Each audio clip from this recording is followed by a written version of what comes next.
meeting of the Lee County Zoning Board of Appeals.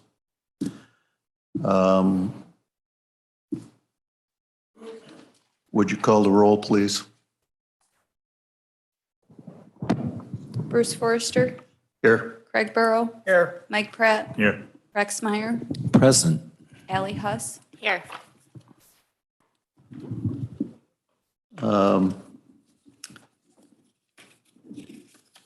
We got the minutes from our previous meeting. Would anybody like to make a motion for the approval of the minutes? So move. Second. We have a motion and a second. All in favor, say aye. Aye. All opposed? Motion is carried. We don't have a motion to adjourn pursuant to the county board's approval. So we'll move on to new business. New business is petition number 23-P-1604. The petitioner is Woosung Solar LLC, permanent parcel number 1601 13-100-001 and permanent parcel number 1601 14-200-003 in Palmyra Township, and the petitioner is requesting a special use for the construction of a solar energy system. At this time, since we're convening for the hearing as to the Woosung Solar LLC petitions for special use, first, however, under our rules, this body is permitted to engage the services of an independently contracted facilitator to conduct these proceedings. I will now entertain a motion to engage retired Judge Tim Slavin as the facilitator for the evidentiary argument and fact-finding phases of this hearing. Do I hear a motion? Make a motion, we turn it over to facilitator, Judge Slavin. We have a second. Second. All in favor, say aye. Aye. All opposed? I will now turn the hearing over to the facilitator, Judge Slavin. Thank you. Thank you, Mr. Chairman, members of the Lee Zoning Board of Appeals. As always, and I think you think I kid sometimes, but it's a pleasure. Couple housekeeping things. This is indeed the Lee County Zoning Board of Appeals hearing on amended petition 23P-1604 Woosung Solar LLC's request for a special use permit. If somehow you can hear me but have lost your Zoom info, if you want to join us on Zoom, the meeting ID is 915-3923-9154.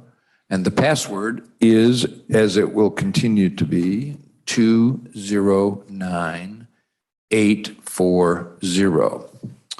If you don't want to join us on Zoom and participate, but you still want to hear us and see us, the IT department and Ms. Duffy have also arranged this to be broadcast on YouTube. To do that, go to, on your browser, go to www.youtube.com.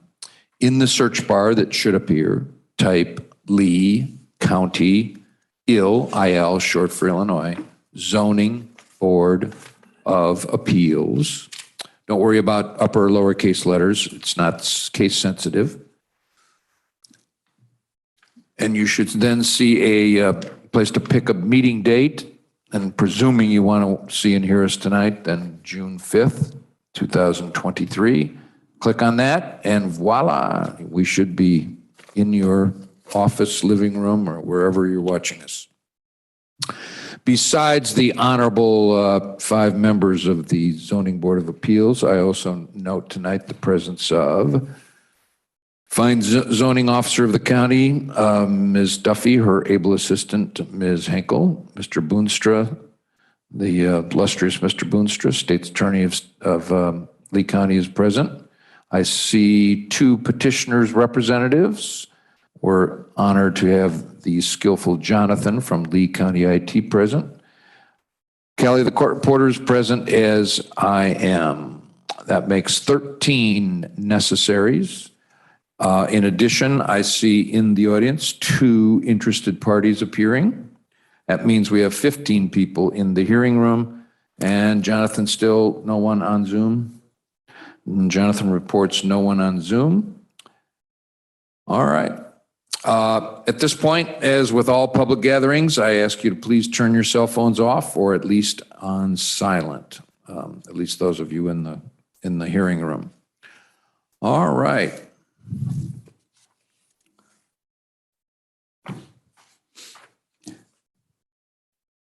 Welcome and good evening, everyone. It is wonderful to see all of my Lee County friends once again. I hope everyone is healthy, remaining safe. My name is indeed Tim Slavin, and I'm a retired circuit judge engaged as an independent contractor to what is called facilitate this hearing. I have no adjudicatory responsibilities. I am not for or against any particular position. I'm a neutral. I am here, hopefully, to add some process, organization, efficiency, and flow to these proceedings.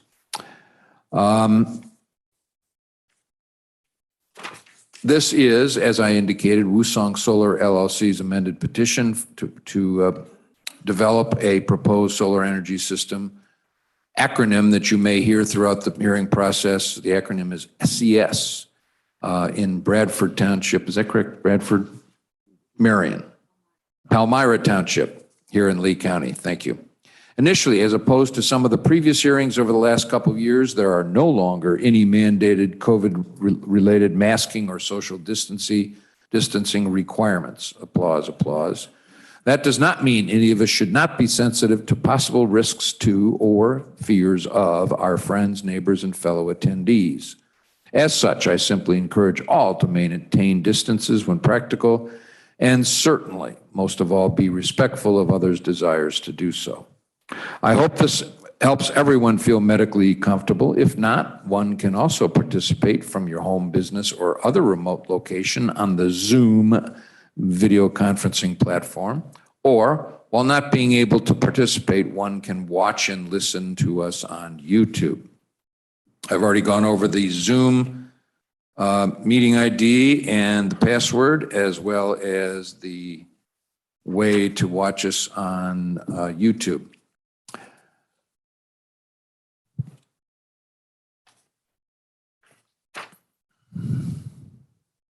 If you need help seeing us participating on either Zoom or YouTube, for assistance with anything that I explained, you can call Ms. Duffy's technical hotline, 815-973-3449. I'll repeat that. Her phone number for technical assistance is 815-973-3449. Now, for a bit more substance, there are 2 general groupings of attendees as this Zoning Board of Appeals hearing moves forward. One bunch I refer as necessaries. These are people who must, as a practical matter, attend this hearing in person. They consist of your hardworking, practically volunteer Zoning Board of Appeals members, Ms. Duffy, your county's outstanding zoning officer, her fine alternative energy coordinator, Alice, your adroit state's attorney, Charlie Boonstra, or his assistant sometimes, Stephanie, and of course, at any given time, a witness, and finally, Callie, the court reporter, and I. The other folks I will group into what I refer to as interested parties. These are those of you folks who are with us either personally or remotely on Zoom or YouTube because you simply want to observe your county government at work, or beyond that, you have a particular interest in these proceedings. The next process I will try to explain is the process for these interested parties to participate. I emphasize and continue to emphasize, please, please know that everyone will have the opportunity to participate in a manner but will do so in an orderly and efficiently as possible. However, because of the necessary electronic filtering, my usual process becomes even more central, and I will try to flesh it out more in further detail in my presentation tonight and as we move through the days ahead. There are many possible reasons for an interested party's appearance this evening or during subsequent sessions, whether in person or digitally. You could be simply a member of the public who is joining us as a citizen and spectator. You could be a member of the public who wants to be heard. This does not necessarily mean someone who is absolutely for or absolutely against the requested special use, but someone who wants to participate. If you are such a person, you will fall into any one or more of three subcategories. One, you want to give testimony. This means you desire under oath to have you or a witness of your calling testify to facts relevant to the board's eventual decision. Such is not the time to describe your feelings or announce your opinion, but to aver facts, and you are subject to cross-examination. Everyone so wishing to testify will be given one opportunity to do so. Secondly, you could be someone who wants to cross-examine witnesses, but please, that is just the time to ask questions of a particular witness, not to argue with him or her, or not to tell him or her how you disagree. Everyone but just the time for questions. Everyone so wishing to cross-examine will be given one opportunity to cross-examine each and every witness. Third, you could be someone who wants to make a closing statement, or sometimes it's called a public comment. That is your opportunity to give a speech, to tell the board how you feel, or give them your opinion based on the facts adduced during the whole hearing process as to what their decision should be. During this closing statement or public comment stage, one cannot allege new facts. And when you think about it, the reason for that is very simple. The two most important parts of adducing the truth of matters at a hearing would be missing then. First of all, you would not be under oath, nor would you be subject to cross-examination. Everyone wishing to give a closing statement or public comment will be given one opportunity to do so. For those of you joining us on Zoom, the Zoom platform, whether it's this evening or in the future, that interactive software allows an interested party to indicate a desire when the time comes to ask questions of witness, to present one's own witnesses, or to testify oneself, or for one to give a closing statement or public comment. So, excuse me.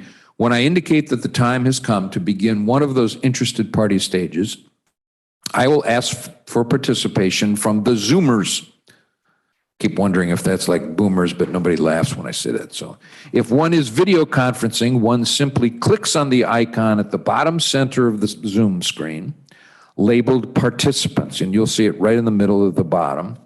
And from the options that then appear, you should click raise hand. Then we should be able to see your raised hand here on our end on the screen, either in front of Jonathan or displayed on the big screen behind me. If one is remotely teleconferencing, in other words, not using video but on Zoom, while remaining connected, you should hit the star or the asterisk symbol and then the Arabic numeral number 9 on your phone. That's the way to do it on your phone, and we should also see any raised hands under that option as well.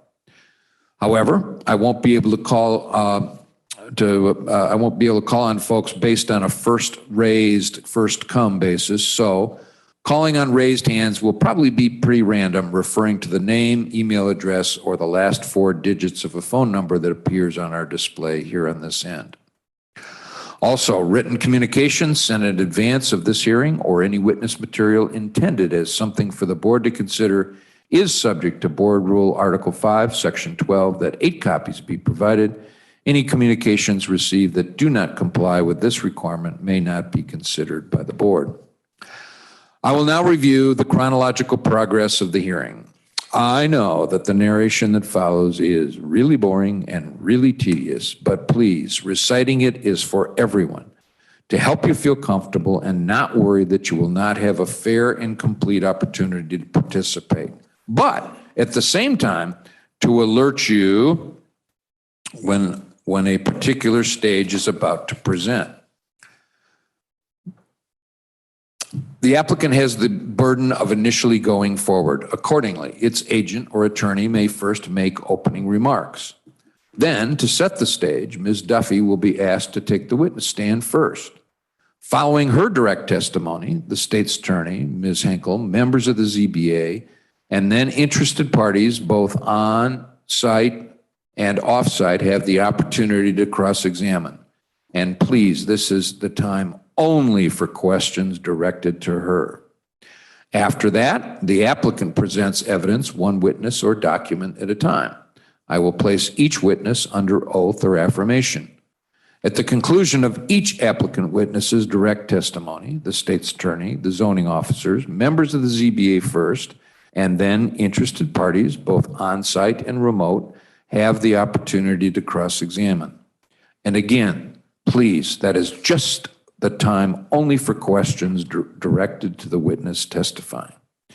After the zoning officer and the applicant have presented their respective evidence, then interested parties may present evidence, one witness, including themselves, or document at a time. I will place each such witness under oath or affirmation. After each interested party witness, the applicant, the state's attorney, the zoning officer, members of the ZBA, and other interested parties have the opportunity to cross-examine that interested party witness. Then, the applicant may offer rebuttal witnesses or documents one at a time. I will again place each such witness under oath or affirmation, and the same questioning process ensues. If the applicant does present rebuttal witnesses, interested parties may present surrebuttal witnesses one at a time, and around the horn we go. If the applicant does not present any rebuttal witnesses, interested parties are not in a position to present any further witnesses, and that will be the end of the evidentiary portion of the hearing. Finally, the applicant is given the initial opportunity for closing remarks, and then any interested parties will be given an opportunity for the same. Closing statements, public comments, speeches, whichever term you prefer. That is the phase during which parties may sum up the evidence that's been heard during the evidence stage of the hearing, and based on those things, tell the zoning board what one thinks has or has not been proven, how one feels, and what one thinks that the zoning board ought to do. All of this is simply a process designed to give all a chance to be heard in a thorough but orderly fashion. There are some minor sub-rules, after which I promise I will be finished boring you any further. Each session has a time limit of under the zoning board's rules of 2.5 hours. However, we certainly don't want to cut off anybody right in the middle of something, so I will certainly make a reasonable effort to let someone finish a particular phase when the time limit has been reached, or if there is very little time remaining at the end of a phase, I may simply continue the session rather than starting on another one. I also have, for everyone's benefit, the discretion to call for short recesses. Under the board's rules, I have the duty to rule on the admissibility of evidence. While the strict judicial rules of evidence do not apply, I will exercise some equitable control of what is being presented with or without an objection. We do and will continue to have a court reporter here taking down what is said during the proceedings. I ask all to please be mindful of her job. She cannot take down two people talking at once. She cannot take down nodding heads or gestures. And while I personally know how very skilled she is, there is a limit to how fast a person can talk, including me, and expect her to keep up. I do please ask for civility and decorum. This is certainly a public forum, but please be respectful of all who consider it important enough to be here. I ask to refrain from displays of approval or disapproval, and as now with all public gatherings, I request that you either turn your cell phone off or at least put it on silent. Lastly, your Zoning Board of Appeals, these fine, hardworking, and practically volunteer lady and gentlemen act as finders of fact, much akin to a jury. In that role, their decisions during the last stage of the proceeding, findings of fact and recommendations, are based on the sworn testimony, admitted exhibits, and closing statements they received during the hearing process. They are your friends. They are your neighbors. They are your fellow citizens of Lee County. So please appreciate and respect their role as we move through the days ahead. I ask you not to put them in a compromised position by lobbying them or having extra hearing conversations or correspondence until the entire hearing, including their decision, has been completed. In fact, They have been instructed to avoid these appearances of impropriety by politely telling an interested party something like, "I am sorry, but I'm not allowed to discuss the matter until the ZBA's work of finding facts and making recommendations has been completed."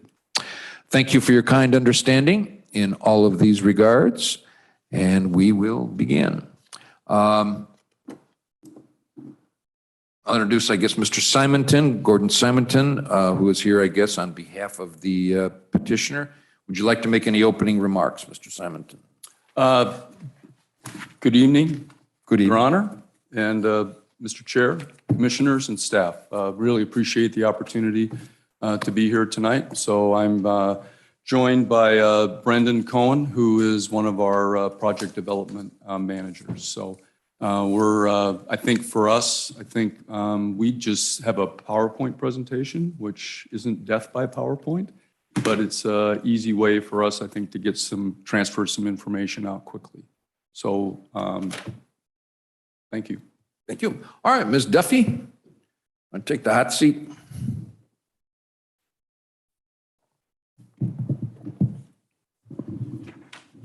Thank you.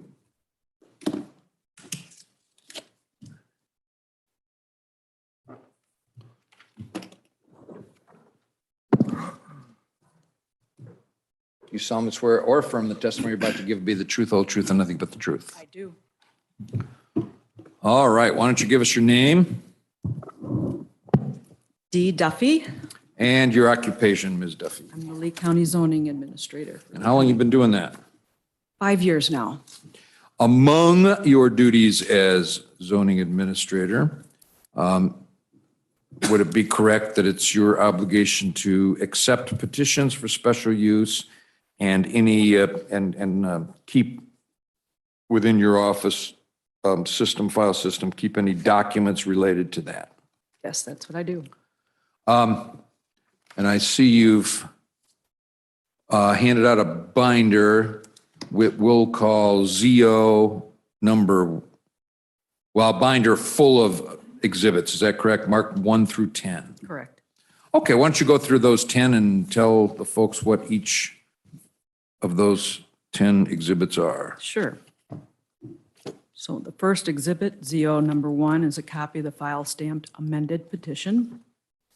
ZO number 2 is a copy of the community meeting notice sent by regular mail to the Lee County Board, the zoning administrator, the Palmyra Township Board, and all persons who own real estate within a minimum of 1,000 feet of the proposed solar project boundary, and a copy of the handout offered to the public at the community meeting on February 22nd of this year. Exhibit number 3 is a copy of the Palmyra Township Board recommendation to the Lee County Board of Appeals. Exhibit number 4 is a copy of the notice sent by certified mail to all the property owners adjacent to the boundary of the proposed development and the returned certified mail receipts. Exhibit number 5 is a copy of the notice newspaper publication and the newspaper's certificate of publication. Exhibit number 6 are the copies of the notice sent to District 4 county board members, the Lee County Health Department, the Lee County Engineer and Highway Supervisor, the Lee County Soil and Water Conservation District, and the Palmyra Township Supervisor and Palmyra Township Highway Commissioner. ZO number 7 is a copy of the notices that was posted on site of the proposed project on May 23rd this year. The zoning hearing agenda noticing petition displayed on the bulletin board on the 3rd floor of the old Lee County Courthouse. And on June 2nd, posted the zoning hearing agenda in the agenda center on the county website. Exhibit number 8 is a copy of the Soil and Water Conservation District's report for the ground upon which the proposed development would lay.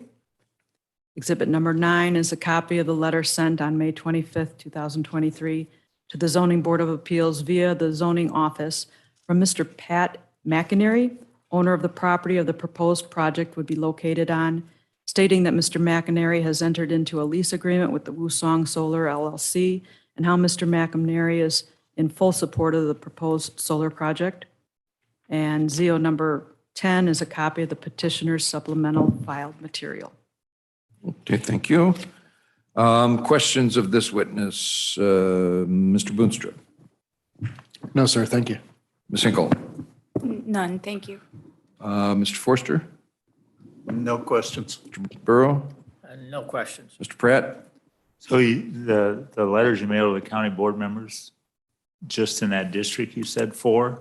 Did you say what you There's said? 5 in that district, So you mailed 5 letters to in county board- District 4, right? Oh, okay. I heard 4. That's it. No question.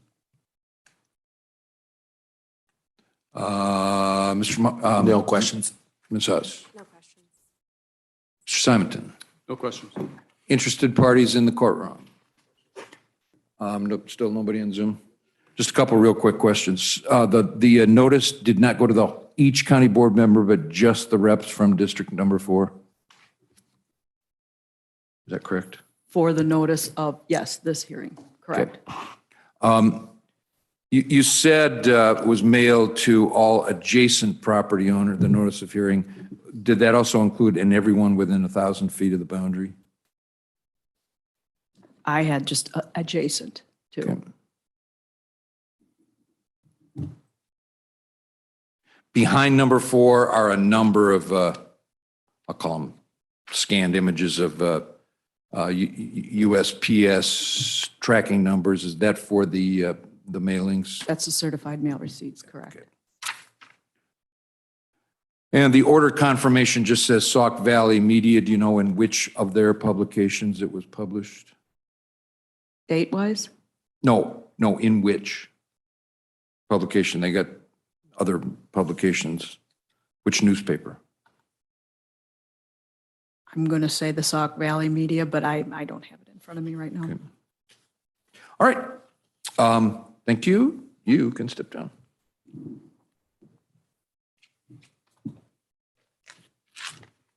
All right, Mr. Simonton, your turn next, and you may start calling witnesses. If you're calling yourself first, that's fine. I'll call on myself first, and I think we just kick it off with our PowerPoint presentation. Oh, no, come on up and raise your right hand. Solemnly swear from the testimony you're about to give will be the truth, whole truth, and nothing but the truth. I do. Have a seat. And I'll help you get started. State your name. Gordon Simonton. Okay, and what is your business or occupation, Mr. Simonton? I am a principal at Solarstone Partners. And Solar Stone Partners, is that what you said? Correct. Is a some kind of entity? Correct. That's What kind? that is our corporate entity. Well, what corporation? What kind of corporation is it? It's a LLC. Headquartered where? Marco Island, Florida.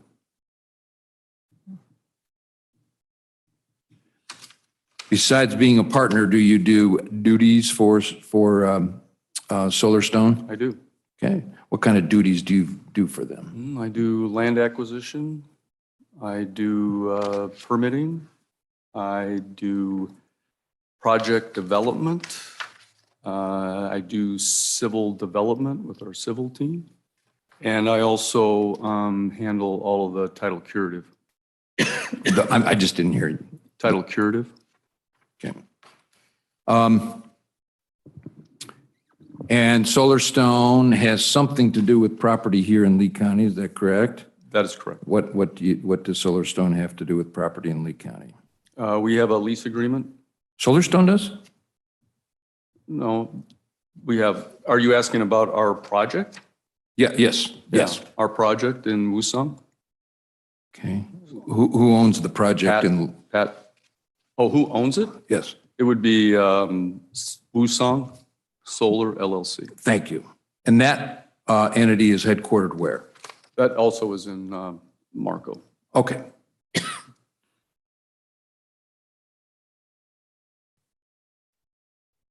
All right. Why don't you take it from there and stick to facts and You want me to you stay give up? it, give it your presentation. Want me to stay up here? Oh, yeah. That way people could see you testifying. Well, again, good evening. I thought that one of the quickest ways here for us to transfer some information about us is to just go through a quick PowerPoint presentation, a little bit about us. Excuse me for interrupting. You wouldn't happen to have hard copies of this, would you? I do not. Okay.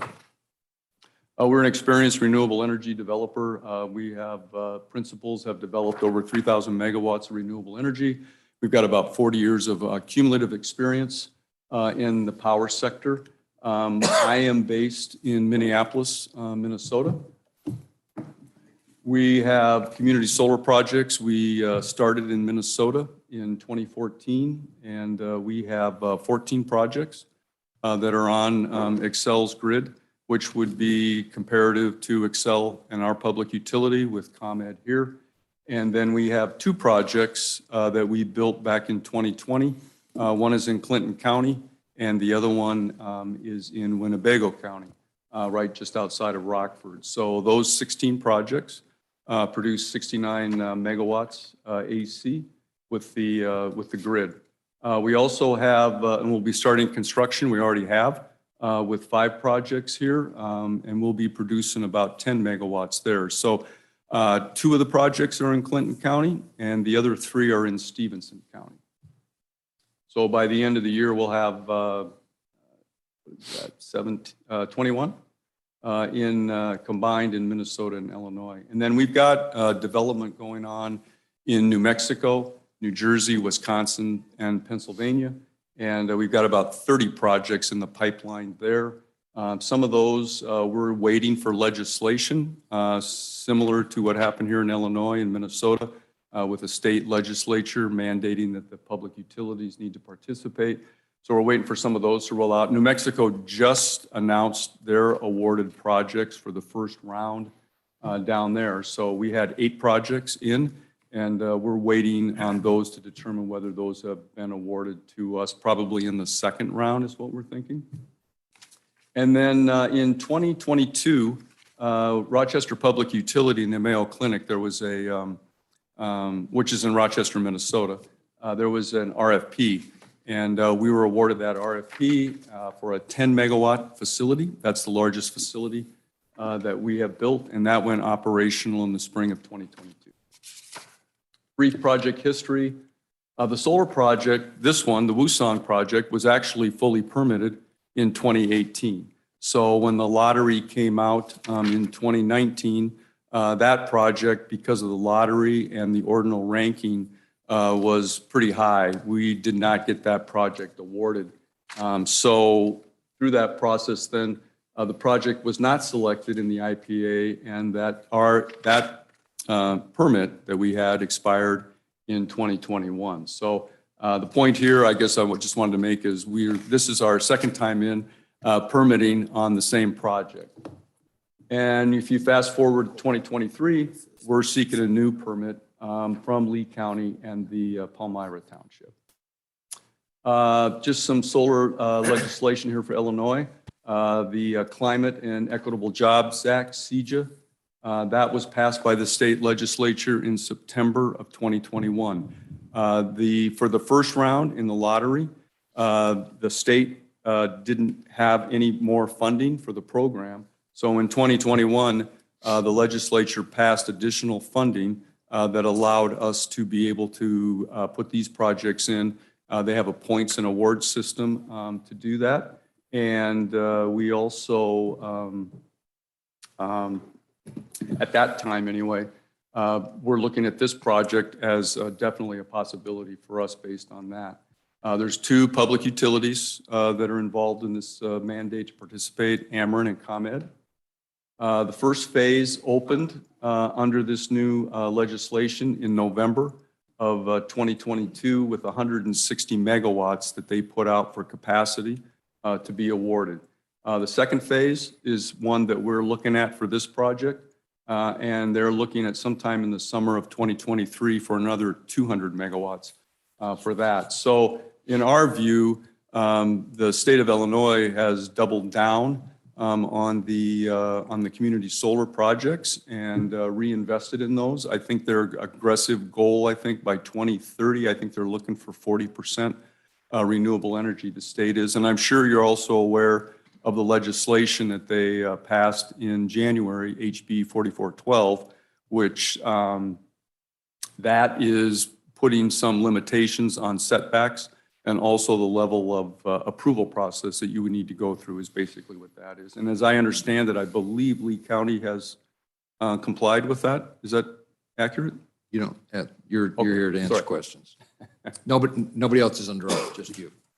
Solar projects are then submitted into this program and awarded based on a scoring criteria. So when they introduced this new program, they took away all the ordinal rankings that we had before because the Woosong project, if I remember right, I think was somewhere up in the 400s out of about 800 or 900 applications that had been put in 2018.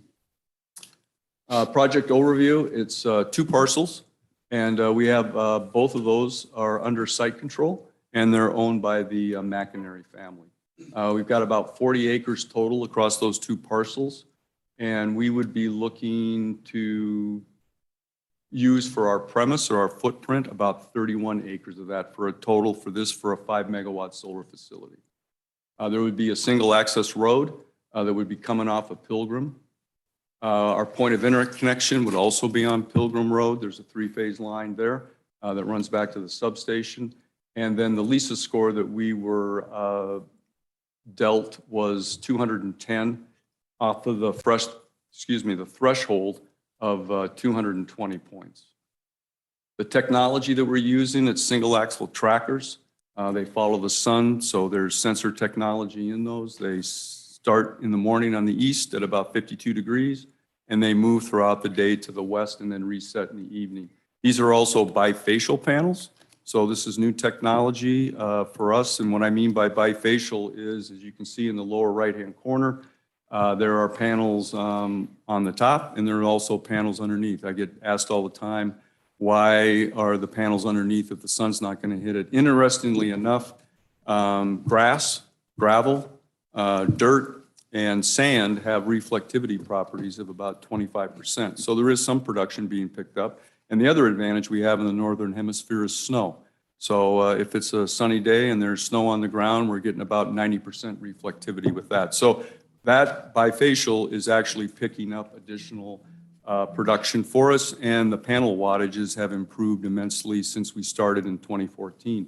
I would tell you that when we first started, we were able to put about 1 megawatt on 10 acres. And today now, with the technology and so forth they have available to us, we're able to do somewhere around 6 to 7, depending on constraints and so forth that we have. So the technology is getting better. The footprints are coming down as well. Typical equipment for us, the height that we have for these panels at full tilt, somewhere probably maximum at 10 to 12 feet. We don't know exactly what that's going to be yet because we haven't done a lot of the boots on the ground geotech to understand what the substrate is that we're dealing with.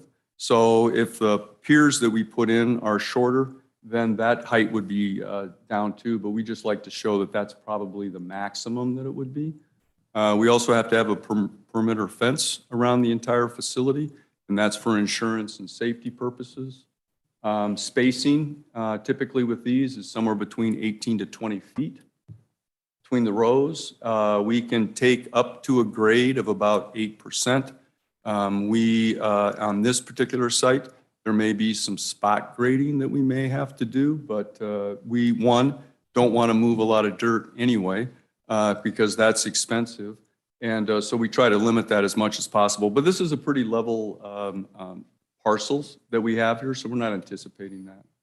And then for our ground cover, we'd be using native prairie grasses and pollinator-friendly plantings. So the road that we have that comes in to the equipment that we have on site, that's the extent of the Class 5 roads that we have on the facility. The rest of it would be maintained and mowed, and we would be using a low mow grass for that, creating a strong turf so that we're not creating any erosion issues for ourselves.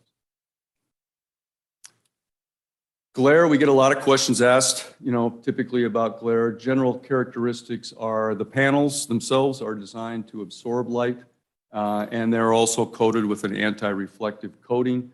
But the fact that the trackers are following the sun all day as opposed to fixed tilt, which was early technology that was being used. It's virtually eliminated the angles that it would have in order to have glare be an issue.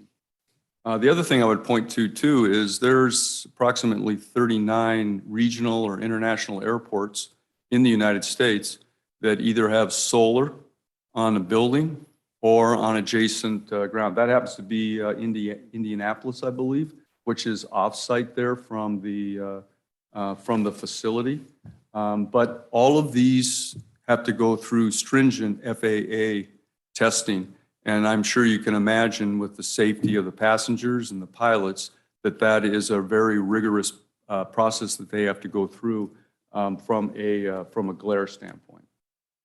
The equipment that we use, we've got inverter equipment that converts DC power to AC power. And then we also have transformer equipment, which basically just steps up the voltage as it leaves the facility to the electric grid. Inverter decibels, conversion equipment does emit low humming noise measured in a range of about 50 decibels. And that's equivalent to two people talking from about 30 feet. So there is a low hum that comes along with that, but haven't had any issues with all the projects that we have where that's been a problem. And just to give you a graph here where that normal conversation is somewhere between 55 to 65 decibels. These are some projects just to show you, by the way, these are all fixed tilt that we started off in Minnesota. This is our Farmington project. This is a 5 megawatt facility. I like to show this because you can see we've got some residential that's just to the north of us. We've applied some screening and so forth. And we've also left up a lot of the natural vegetation for this facility. This is our Chisago County facility. Our landlord is the county, and they are also a subscriber on this facility. So they came to us in 2016. That's the jail, the county jail, the new county jail. And they had extra land around the facility that they were interested in being able to maximize. So we put together a pretty unique design for this. A lot of times you think that these solar panels are just squares or rectangles, but we can work with different shapes and so forth to try to make something work. So that has been a very successful program for us, and also working with the county and having them as our landlord as well as as a subscriber. And then this is our Rolling Stone project. This is actually down in southeast Minnesota, and what the river valley you see behind there is the Mississippi River. This particular facility sits about 1,100 feet up on a bluff, and I like to say that these probably have the best view of any solar panels in the country. And again, we had to work with some unique terrain here in order to make this work. Land requirements. Typically for a for a 5 megawatt facility, we need about 35 acres. We need to be out of floodplains and wetlands. And we also are aspiring to minimal grades of less than 8%. And we also need to be free of shading issues. If shadows hit a panel, it automatically drops down out of production. It shuts down. So having shade-free areas for the solar panels is important. Utility constraints. We get a lot of activity, particularly in the rural areas where we're come in, and maybe there's other solar developers too. They just think that these solar panels there's going to be a tsunami of solar panels. They're going to be everywhere. But there's some things that we have constraints on as a developer that we have to be aware of. And any developer would do this, but we're drafting behind the infrastructure that's there that the utility has. So some of the rules that they have, it's no different here in Illinois, but the entire electrical facility has to be in ComEd service territory. We can't have any part of it in a co-op, as an example. We require a minimum of a 3-phase power line that has to be about a mile to a mile away for us from the solar facility. You can see down there, that's a pretty common 3-phase pole that happens to be out in a rural area there too. And you'll also notice too, in rural areas, they'll step it down to 2-phase. and they may even step it down to one phase, which is a one line or a two line. But in order for us to have it financially feasible, we need a three-phase line in order for that to work. And then we need to have the substation, typically a general distance is about 5 miles. So if we don't have those characteristics when we're looking at land and so forth, there could be somebody that's 100 miles from here that's willing to lease their land for $10 an acre.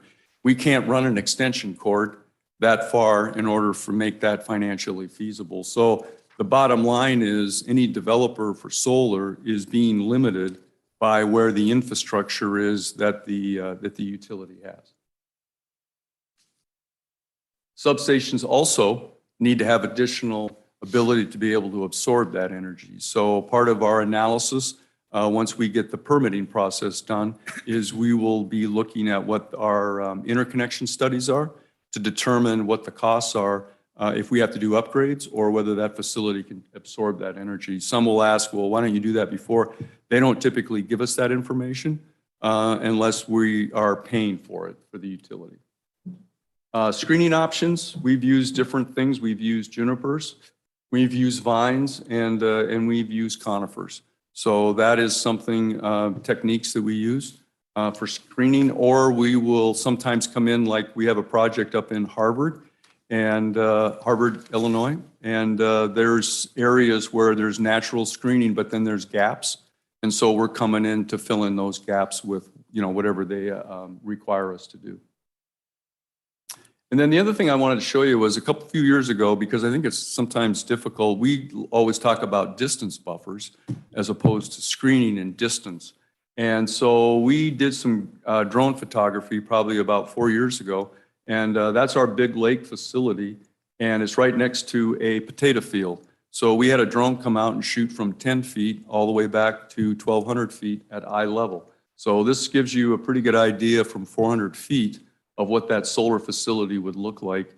And that's part of your ordinance, which, by the way, we're adhering to that, 400 in your old ordinance. So just off the horizon there, that's our facility from there. Key benefits, for the county itself, the ability to be able to generate additional tax revenue with commercial industrial property taxes. It's clean, safe, reliable energy, clean energy, powering probably 5 megawatt facility on an annual basis, about 1,000 homes. It's energy resilient for the local power grid. If you're aware of the hurricane that happened, Ian in Florida, right at Fort Myers Beach, just inland from that, probably about 15 miles, is a development called Babcock Ranch. And Babcock Ranch has a 75 megawatt solar facility, and no one had power for probably 2 weeks minimum, and some of them even longer than that. That facility powered the rest of that community there, and they had no loss of power during that period of time. So it's a quiet neighbor. Got low traffic impacts. Once the construction is completed, there's probably a light duty service truck a couple times a month that's coming in to do maintenance, weed control, and checking on the equipment and so forth. And local labor for construction and long-term maintenance. And also Lee County is requiring us to do a decommissioning bond for the life of the facility. This just gives you a bird's eye view. Well, bird's eye view of the area that we're talking about, for the facility, just off of 26 and Pilgrim Road. And then I think you have this in your packets, but this is the design that we've done. You'll notice up in the northwest corner there, that is our access point that we're looking to come on. We've got a hammerhead once you come inside the gate. All of our pads and so forth and our equipment would be there. At this point, that would be the only service road structure that we would have going in, trying to limit that. And then we also have some water features that are within the facility here that we are avoiding. And I think down at the bottom, well, you can't see it with this but the center drainage area right there has a culvert that runs down through there too. So we've designed this to stay out of those areas and not interfere with that water flow. So that concludes my presentation. All right. Round the horn. Mr. Boonstra, questions? No, sir, thank you. Ms. Hinkle? No, thank you. Ms. Duffy? Did you say that you have 5 projects in Illinois? We have 5 projects that we're starting construction on. this Just year. starting? Yes. Okay, that's all I have. Zoning Board, Mr. Forster. No questions at this time. Mr. Burrow. How many residences are within the 1,000 feet of the property? You know, I think and this is just recall on my part, but I believe the total number that we sent out, I think was somewhere around 15 or 16. Does that sound right? You're answering the question. At what point will you talk to these people about the ordinance as far as screening or payments? You know, we had an outreach meeting here on February 22nd. We only had one landowner that came, and it was the landowner that's on the west side of Route 26. And he didn't have any issues or any screening issues at that time. And there was one member from the board that came, and I believe that was his area or his district that he was representing. So we only had 2. And then we had 2 meetings down in Palmyra Township, and we didn't have any landowners come in. And we had also, I think, provided a notice for those meetings as well. Okay. But I would add this: if there was concerns about that at any point, we would be happy to have those discussions if they reached out to us. But that was the mechanism that we'd been given by staff.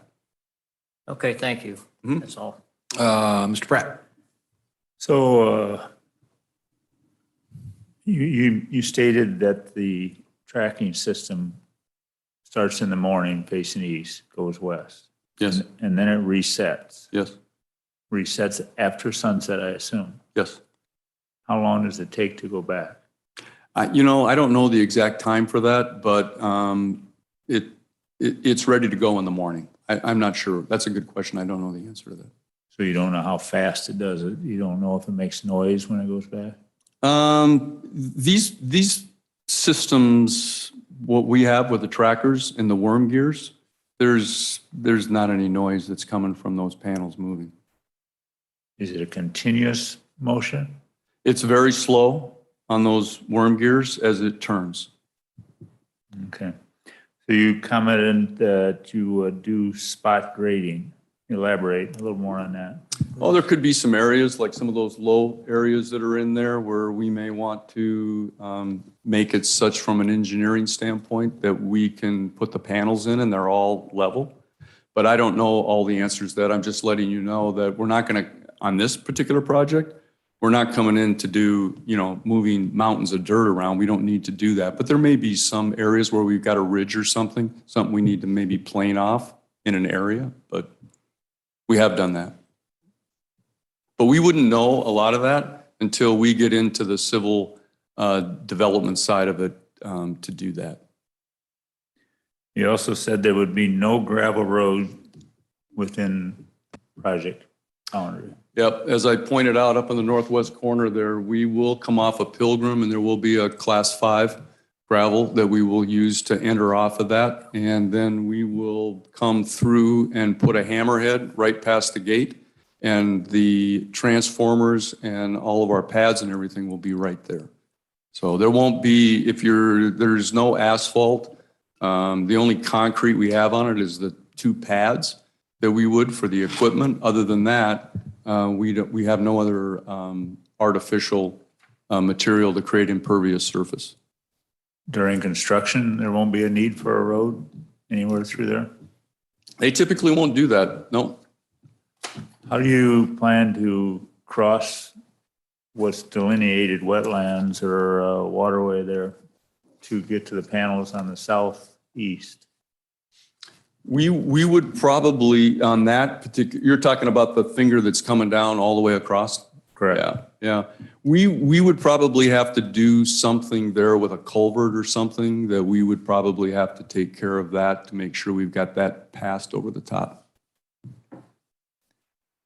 You also stated you don't know if this project can go on the grid, correct? We don't, at this point, we don't know what the costs are for us. There's going to be a cost for that. That can oftentimes be up in the millions for us. And so we'll have to do some feasibility studies with the utility. We'll have to do some supplemental reviews and so forth to start to get an idea from the, we may, if they tell us that we have to put more capacity on and it's viable for us to do that, then we'll have to do those upgrades. But we don't know exactly what that is right now. So what makes you decide whether the project goes forward then? Most of the time for us, it's, we have a land lease with a willing landowner. We have a permit to build the facility, a conditional use or a special use permit, and that we have an interconnection agreement that we have with the utility. Those are typically the three things that we need in order for us to then go ahead and start developing the project. But you don't have an interconnection agreement. We do not at this point, no. But we didn't have any of those with the other projects that we had either here in Illinois. So the first two that we had, we're following the same process. And the five that we're working on right now, that's the same. We just got in that information and all of that looks very reasonable for us and we moved forward with those projects. So you're going under the assumption that the cost to interconnect will not stop this project? Correct. No further questions? Mr. Meyer? How will the piers be put in the ground? Yeah, there's a system that they use. It's a hydraulic, and it's usually some Bobcat equipment, and they put them in hydraulically. Actually, I've been out a couple times to watch it. It's quite a miraculous process that they do. Everything is laid out with GIS on a grid, and they're all marked and hatch marked, and the equipment knows exactly how deep to drive each one of the piers so that when they're done with it. So it's all done, it's a lot of it's digital. What happens if they hit limestone? That would be something that we would be doing in our geotech part of our civil development. We will probably have on this site, I would guess anywhere from 8 to 10 drill points that we would be going down and taking samples down to probably 20 or 25 feet. So we would have that information and we would know where that is. I would also add too that we had that situation in our Rockford facility where there was dolomite and about a third of the piers that we had to be drilled. So we drilled through that. And again, we didn't use any cement. We can use different types of piers, helical screws, things like that in order to make sure we've got a secure foundation. So you won't use any concrete? No, other than the pads that we have. That's correct. You know how far away the closest limestone quarry is? I do not. What kind of fencing will you have? It'll be the screen mesh cyclone fence, 8 feet high. 8 feet high, no barbed wire on it? No barbed wire. Will you have a laydown area? We will. They probably Where will. will that be? That laydown area is probably going to be up in that northwest corner there. And I would also let you know too, I don't know if that information was provided in the Palmyra summary that you got, but when we were there, the road supervisor asked that where the road's coming in that we have right now, they would like to have a 52-foot apron set in there so that when construction's coming in there, that's not being disturbed. So that would be part of that process too. Is that part of the road Palmyra Townships or is it Ogle County, Woosung Townships? No, my understanding is that Ogle County is on the north side of Pilgrim Road and Lee County, Palmyra Township is on the south. That's true, but which township has control of that part of the road? Oh, my understanding is from listening to the road supervisor that they do. Okay. In fact, they even put another stipulation in, and I don't know if that's in your packets or not, but they put another stipulation in there that they did not, they understood we're putting the fence up, but they didn't want any screening on the north end of the project because of drifts. So he seemed to be quite knowledgeable about the area and the maintenance of that road. No other questions? Okay, thank you. Ms. Hess? You mentioned that you will be pile driving the posts. What will those posts be made of? Steel. And you have reviewed the Lee County Soil and Water Conservation District's report. I personally have not, no. Would you be surprised to find that 100% of the site has severe limitations for the corrosivity and the ground-based solar array and ballast anchor systems? No, I'm not. So how do you address that? If the Lee County Soil and Water Conservation is bringing it up as an issue, you're not surprised. How does your company address that? Well, we would take that when we're doing the soil borings and the other soil testing that we're doing and the recessivity testing that we have to do to determine if there is corrosive subsoils there, that we would have to manage that with the actual steel. And we can adjust that with what we're putting in with that steel to make sure we're not having corrosion issues. Okay, and the limitations for the ground-based solar arrays and ballast anchor systems that Lee County is also pointing out? We're not using any ballast systems. Those would be on sleds. So it's ground-based solar arrays then? This is all ground mounted Okay. with piers or posts. And have any of your other projects had 100% of the project area with extreme limitations? I'm not sure I understand your question. The other projects that you've overseen that you pointed out in your PowerPoint presentations, have any of those other sites had 100% of this parcel site location with severe limitations? Like refusals of, The limitations of the soil for the Oh, the ground-based limitations of the array soil. systems that you have that you've spoken to having to overcome yeah. The only one that comes to mind is the one that I just mentioned about Rockford. with the limestone? Well, it was dolomite, which I think Okay. is a little bit different, and there was a rock quarry right next door. So about a third of those, we determined that we were getting pile refusals coming back. So we had to drill those in order for that to work. But that's the only one I'm aware of that we've had an issue with. In the report, a sediment basin is also recommended to be used during construction. Would you adhere to that recommendation? Sure. And you are aware that the solar ordinance under which this petition will be adhering to is the solar ordinance 11-22-008, correct? Correct. So you're aware that the legislation that was passed in January has no bearing on this current hearing? We are correct. Okay. Yep. So you mentioned the interconnection that you are unaware of whether you will be able to proceed with. Have you submitted it at all to ComEd? Pardon? No, he's not under oath. Oh, I'm sorry. Look, this is a hearing. It's not I a got it. roundtable discussion. I- And I'm I sorry. don't want to be tough about it, but I'm you're sorry. under oath. He's not. There's a question.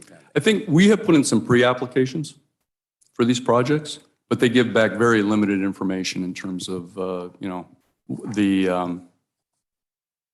our level of information that we can get from the utility. Once we get past the pre-application, then we have to start paying for the facility studies, the supplemental reviews, in order to start to get a determination on what the costs were going to be for the upgrades and the And interconnection. you will be doing that after a special use is granted and prior to a building permit? Yes, Will you, the applicant, comply with all applicable federal, state, and local regulatory standards and the National Electric Code as amended? yes, Will the foundations be within accepted professional standards certified by an Illinois licensed professional engineer? when you say the foundations, can you, Any of the solar panels that are designed, anything that goes Oh. into the being proposed for the Yeah. building permit is going to be overseen by an Illinois licensed professional engineer? yes, And will any part of the structure be over 20 feet? in height? Yes. No, not on the premise. The proposed point of interconnection, Well, the three-phase lines and so forth that we have, those are probably going to be, but those are already existing, so, but would inside. you be the- installing anything over 20 feet? Not inside on the premise, inside the fence line, no. Okay. Your fence will contain all appropriate signs in accordance with OSHA and any other regulatory electrical standards, correct? Yes, And you will control all woody noxious vegetation along the fence? yes, And you will provide Knox box and keys at the entrance for emergency personnel? yes. Do you intend to have security cameras anywhere on the site, either temporary or permanent? We would have permanent ones on where we have the transformers and the pads. And those will be pointed only on the premise, not at any surrounding roads or properties, That is correct. Are you proposing any lighting? Any lighting? Lighting. Yeah, there would be some lighting. It's called downcast lighting, and it would be above those equipment pads. And that is the only location? That is the only location. And I would also add that there is a switch off, 30-minute switch off typically, so that if it's left on inadvertently, it would shut down on its own. Okay. For the glare, did you perform any studies or cite any such in the information in which you conveyed during your PowerPoint? We did not. Will there be any outdoor storage? During the operation of the facility, no. But there During the may be construction? some during construction. There'll probably be a construction trailer, and they usually have a couple of containers. They Where may will keep those some be things- laid- Those will be in the laydown area. Okay. Do you have the days of the week in which construction is intended to take It'd place? be the Monday through Friday. And the hours? Oh, it'd be 8 to 5. You held the community meeting and you stated that only one adjacent non-participating resident attended, correct? Correct. Will there be any batteries or battery storage on site? There will not. Is this project located within 500 feet of an airport or any approach zones? It is not. The two closest would be your Rockford location, and I think Dubuque, I think is the other one. Did you file what you were required to with the FAA? We wouldn't do that until we got into the development side of it. So that's our typical time when we would do that. And So that's your the- application doesn't contain a response with them telling you that you exceed criteria for notification? only because we are not within 500 feet of an airport.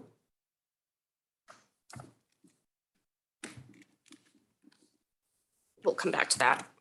Do you intend to have a fire protection plan? We would. Okay, and you intend to enter into road use agreements with anyone, county, Township. Sure. Are you familiar with the construction fund requirement in this ordinance regulating solar energy systems?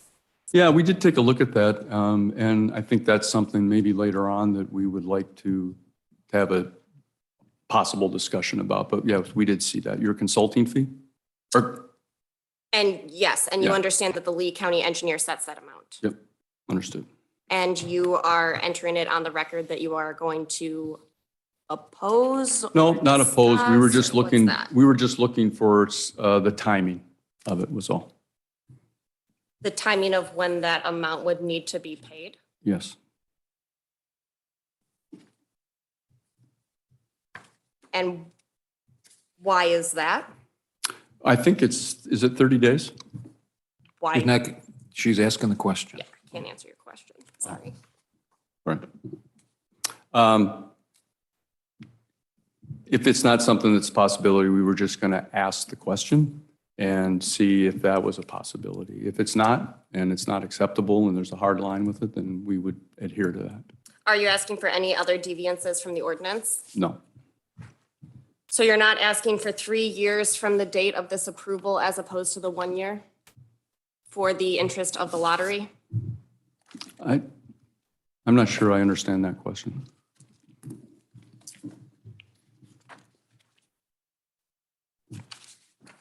We're not under the rules.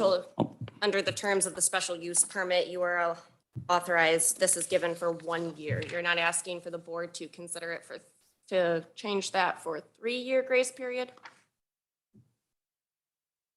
That would be something that we would want to do too. Yeah. So that is a deviance that you are requesting from the ordinance then? Yep. Anything else that you are requesting be deviated from the ordinance? Not at this time. Do you intend to enter into an AMA with We the do. state of it? Okay. In fact, I think we already completed that. A completed AMA? Mhm. Is that a yes or no? My court reporter can. Yes, Did you provide a copy of that in your application material? not in the application material, no. Do you commit to adhere to everything that is within the AMA Yes, prior to permitting, yes, building permit being issued? yeah. Is any of the proposed project located in prime cropland? I don't, based on your Lisa and where we fell with that, my answer to that would be no.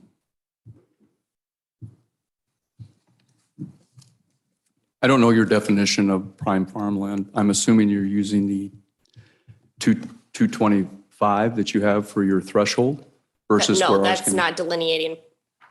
No. Yeah, Just- I can't. No. Did you Otherwise, review it the Lee deteriorates County and everybody Conservation and talks. Soil Report? Excuse me? Did you review the Lee County Conservation and Soil Report? Our civil group did, yes. Did they inform you that 100% is located in prime farmland? They did not. Will you be removing any of the topsoil from this parcel? There would be, like during the road construction that we're doing for that service road, we would probably going in about 4 to 6 inches that we would have to put down a geofabric barrier and then the crushed limestone for the class 5. So we would be doing that, but we wouldn't be removing. It would still stay It within would still the stay- parcel, correct? Correct.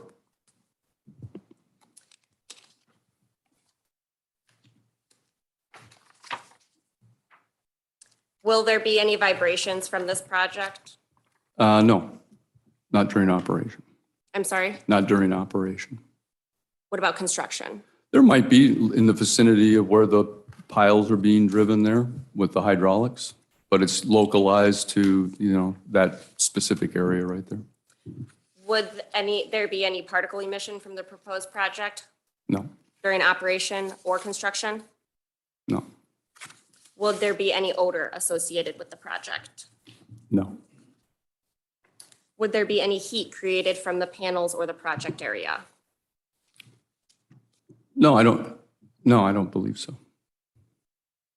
Would the construction or operation of this project involve any explosives or particularly flammable substances? No, Do you intend this to have a effect on nearby property values? are you talking about property values? Nearby property values? Nearby property values? No, we don't think so. In fact, we have a couple of examples. I brought up Chisago County as one of the projects that we have. They have about 150 megawatts of solar energy, and they did a study, the county assessor did, in 2017 and 2018. And they did assess value versus sale value, and the difference in that was about 1.5%, and a red flag for that would be anything more than 5%. I would also add that Stevenson County last October had Cone Resnick come in and do a study for them for property values, and the county, which is on record, determined with that information that there wasn't any negative effects to property values.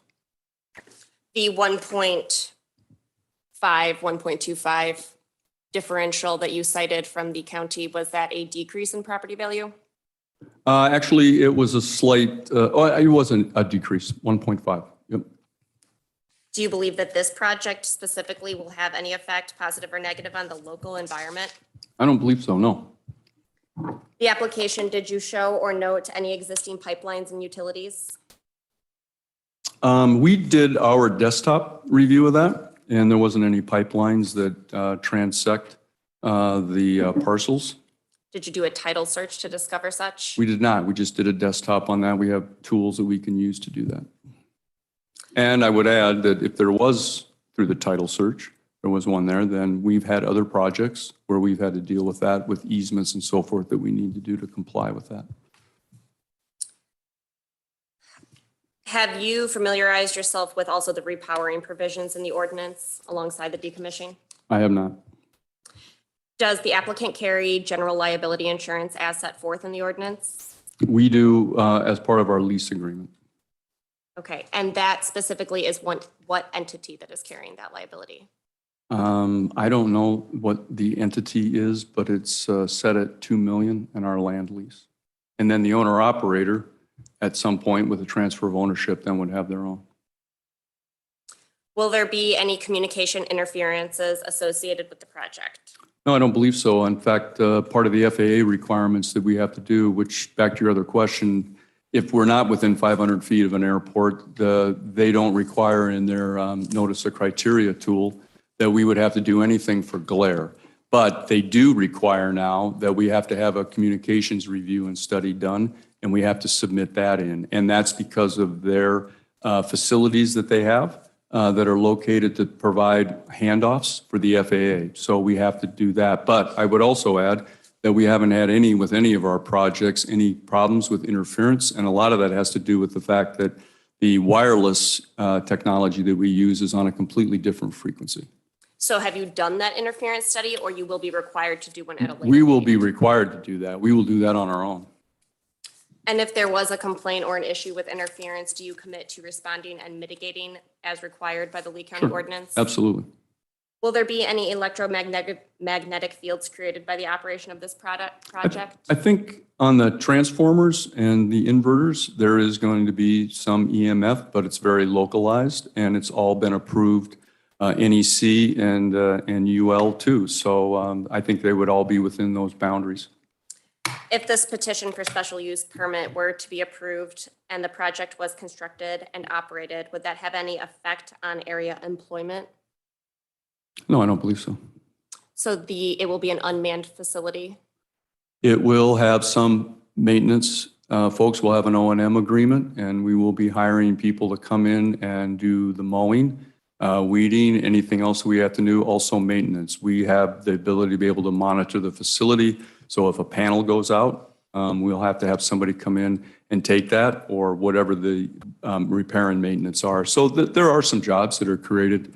I thought you were talking more about if it's going to impact negatively employment, but there'll be some local contracts that we'll want to do with that. And preference will be given to local Lee County, Ogle County companies? It'll be, those that are in the area that, we've canvassed to see whether that's something that, they have the services to be able to do. I will also add too, though, the liability insurance for doing something like that endeavor is quite high too. So that's part of the consideration sometimes that they have to consider in the O&M. So it will be an unmanned facility? It will be an unmanned facility unless we have somebody on there to do the things that I talked to you about before. They will not be stationed at this They location? will not, there's no offices, there's nothing that they would have a reason to be there. Will employment for construction be given, will Lee County be given preference in the employment for the Sure, construction the local, portion? when the contractor comes in for the subcontracting, they typically look for those that are in the local area and have the ability to be able to get to the site. Will any of the construction equipment, workers, vehicles park on any of the roads at all in the area? No, we wouldn't allow them to park on any of the roads. That's what the laydown area is for.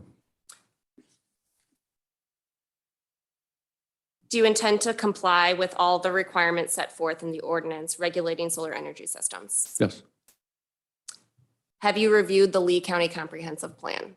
I have not. Okay, thank you. Thank you. All right, let's take a break. 8:30.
Okay, Mr. Simonton, if you'll retake the stand, please.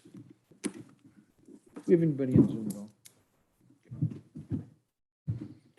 Interested parties, either of you gentlemen, questions for Mr. Simonton? Okay. I'm not sure we can finish in an hour, but I'll give it a try. Mr. Simonton, is the community of Woosong, to which everybody refers to, an incorporated municipality? Yes. It is? Okay. Are you, Is the community of Woosong an incorporated municipality? I don't know the answer to that. Are there any incorporated municipalities at all within 1.5 miles of the project parcel? I don't know the answer to that. Have you done an investigation of subdivisions and dwellings contiguous to or near to the boundary of the project? We didn't note any, so no.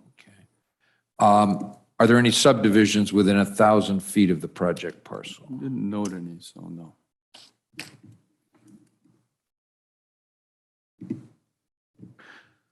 And I think you answered this, but how many dwellings lay within 1,000 feet of the boundary of the project parcel? 15? Do you have a certificate of publication for the notice of hearing regarding this proceeding? I do, but not with me.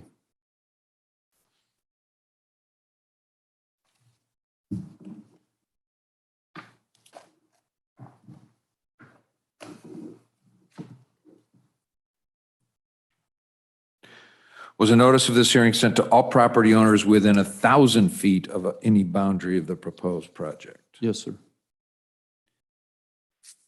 How was that notice sent? Certified mail.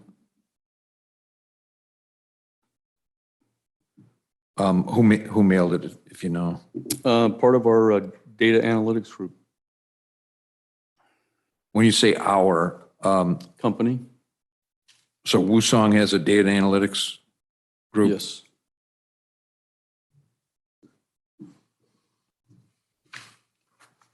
The notice of hearing was published, if you know, in what newspaper? I would have to say the Sauk Valley Media. And if I told you there's no newspaper called the Sauk Valley Media, do you know the name of the publication? I do not.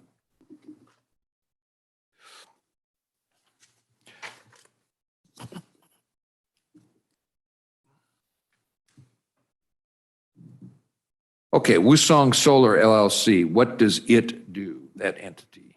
That entity was created to hold all of the assets for the project. So at some point, should that transfer of ownership happen, then that would be an assignment and assumption with that entity. And by whom is Woosong Solar LLC owned? They are owned by Solarstone Partners LLC. Wholly? Yes.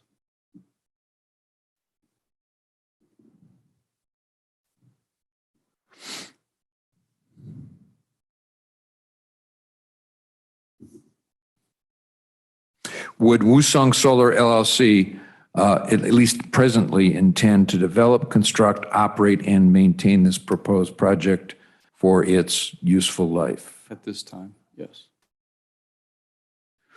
You said something on the testimony before the break about if it was sold or something like that. Is that the usual course of events with Woosong LLC? That would be the normal business model for us for all of our projects.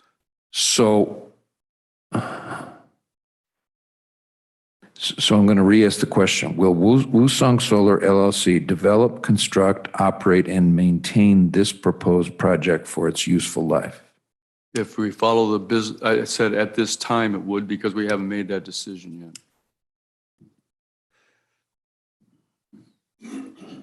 Will you, on behalf of Woosong Solar LLC, commit to being bound by any and all proposals, promises, statements, and representation in your application for a special use permit or made under oath at the public hearing before the Lee County ZBA, even if not expressly specified herein or therein? Yes. Will the petitioner, Wusong Solar LLC, commit, if there is a project successor in interest, to provide in the transfer documents that the subsequent entity will be bound by exactly the same things? Yes. Who is WSB and what is its relationship to Wusong Solar LLC? WSB is our civil engineering group that we contract with. So they're independent contractors. Yes, and they're located in Minneapolis, and they've done all of our projects. And we've been in relationship with them since 2014. On many, many occasions throughout your supplement and sometimes during your testimony, there are numerous promises, assertions, commitments on either behalf of Solarstone Illinois LLC or we, but Wusong Solar is the entity that would construct, operate, and maintain this project. Is that correct? That's correct. So any promises made when you say we or Solarstone, does those apply to Wusong Solar LLC as well? Yes. Please, for us, as best you can thumbnail it, describe the nature of a community solar project. Well, a community solar project is typically started out with the state legislature, and they put together a program and a tariff to allow community solar to exist. So they're mandating the local public utilities to participate and allow developers like us to be able to access the internet and interconnect, or excuse me, our interconnection to their grid. And as a result of that, then we are able to offer out subscriptions to those customers on the utility. So typically, on average, they would see somewhere between 5 to 10% on their utility bill on a monthly basis. And there's usually a contract that they are required to sign for the term of that. In Illinois, it's anywhere from 15 to 20 years, sometimes less, but it's somewhere in that range. How would Wusong Solar LLC solicit and find these subscribers? We would go out, there are third-party vendors that are very adept at securing and canvassing and marketing in the areas for subscribers. What qualifications are needed to be a subscriber? You just have to be a utility customer, A utility or a particular utility? public utility customer. So you could, you could be Amaron utility, you could be an Amaron customer? If you were in Ameren's service territory and there was, So the answer is you have to be a utility customer of the territory in which the project is located. Is that correct?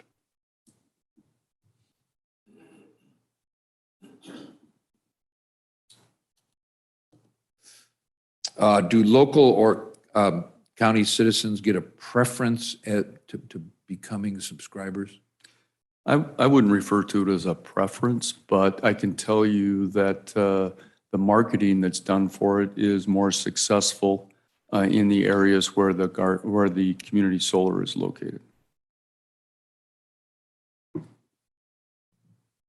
Can a person, a homeowner, more successful in local area. Can a person subscribe to more than one community solar project? Yes, but they would need to have more than one meter. What's the useful life of the panels that you would use in the project? The panels have a 25-year warranty.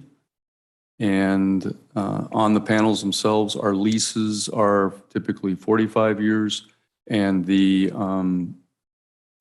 degradation on an annual basis is about 0.5%. So over a 40-year period of time, the panels still have about 80% efficiency. So, and what do you anticipate the useful life of this project to be? I would anticipate it that it would be, depending on the landowner's decision, at the end of 45 years if they decide not to extend the lease or put a new lease in place.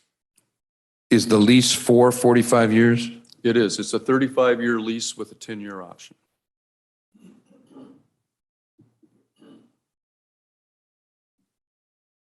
Option being for an extension, right? Correct.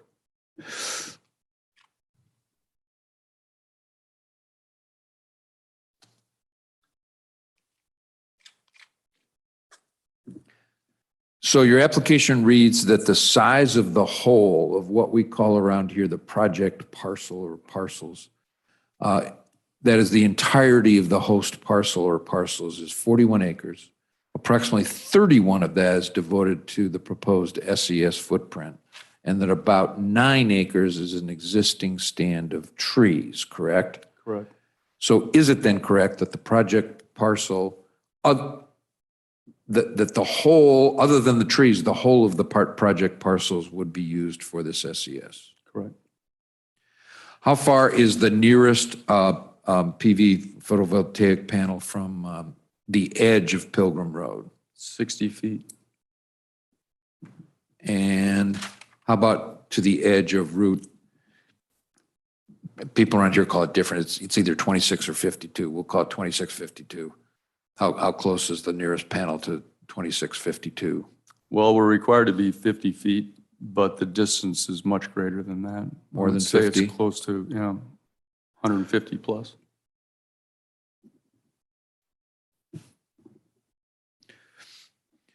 What, if anything, would interrupt the sight line over those two distances, the one to the edge of Pilgrim Road and the one to the edge of 2652? There's really nothing on Pilgrim Road that would interfere with that. However, on Route 26, we have in the lease, the landowner, Mr. McInerney, does not want us to remove any of those trees. So all of that tree stand there is inviolate. And I would also add that there is a slight depression from the road down, which I think would limit some view shed. Understanding IDNR's termination of your consultation with it, does Woosung Solar LLC commit to mitigating impacts to area wildlife to a sustainable level of mortality? Yes. Did Woosung Solar LLC submit with its application materials the written results of the Illinois State Historic Preservation Office Hargis survey? Yes. And where is that in your materials? I'll hand you a copy of it.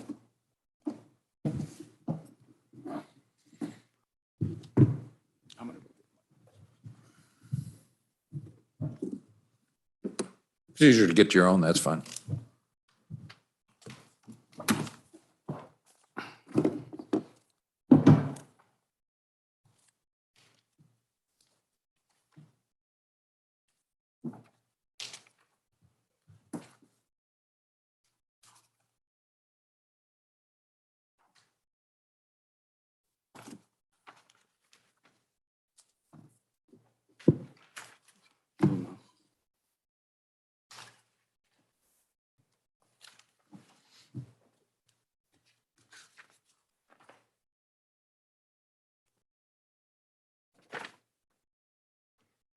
I don't see that in here.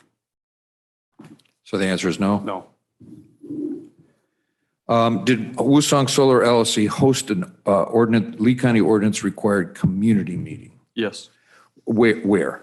Here. In the old Lee County Courthouse? Yes. Third floor? Yes. When?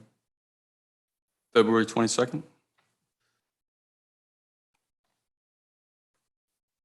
Of this year, I assume. Yes. And how many attendees, 2. other than your staff and maybe It was just me. just you?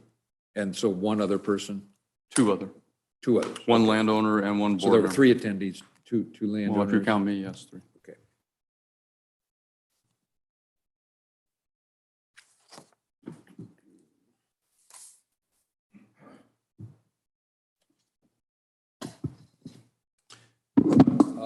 Is there proof of all the community meeting notices to property owners within 1,000 feet of being noticed, within 1,000 feet of the boundary of the proposed project? Yes, we provided that to staff. I'm sorry, I just didn't hear you. We provided that to staff, What staff? to Dee and Alice. To zoning office. Is that right? Yes. Okay. At the community meeting, were they given in the words of the ordinance, a detailed explanation of the project? Yeah, they were basically given pretty much the same presentation I made tonight. A site plan for the proposed project? Yes. Were they given the anticipated construction schedule? We don't know what that is yet, so no. Were they given or shown a landscaping and screening plan? We showed them what applications we would use if that was required. Did you show them a landscaping and screening plan? No. Did you show them a decommissioning plan? No.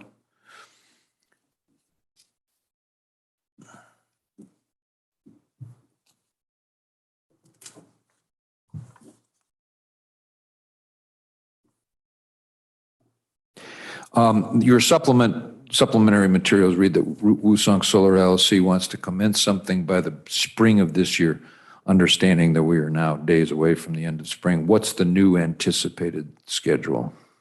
Oh, we 2024 For what? for the start of construction, if we were awarded a project. Beginning construction in, Oh, I would say late September 2024. how long does pile driving take?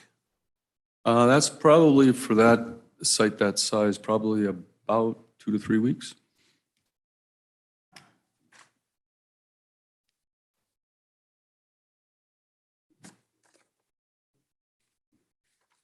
Oh, and is the decommissioning plan that you provided in your supplementary materials, not you, that Woosung Solar LLC provided in its supplementary materials, intended as being incorporated in the special use permit? Yes. Did Woosung submit an ordinance required landscape plan? No. Did Woosung Solar LLC submit an ordinance required weed grass control plan? No. How will Woosung Solar LLC maintain the growth of weeds, grasses, and other vegetation within the whole of the lease area? Yeah, we would put together in our O&M, we have a maintenance and weed control plan. O&M, just for the benefit of folks out there, Operations. operations and maintenance, right? Maintenance, yeah.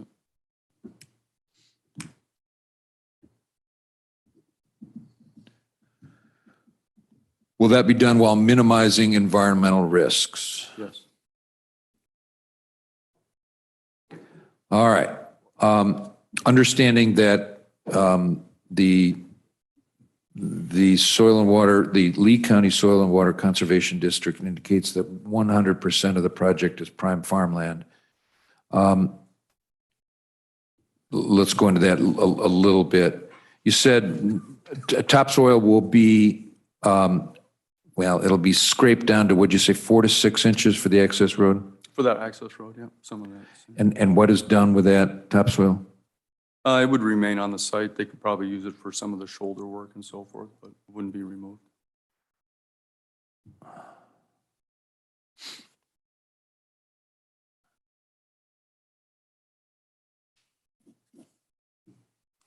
Would Woosung Solar LLC promise to use all good engineering practices to minimize disturbance to the leasehold area? Yes. All right. Is it Woosung Solar LLC's intention that a combination of the supplement's preliminary site and grading plan, a set of figures 1 through 11, tables 1 through 4, and another set of figures 1 through 6 be considered as sufficient for the Lee County ordinance's required SES and site plans? I don't know the answer to that.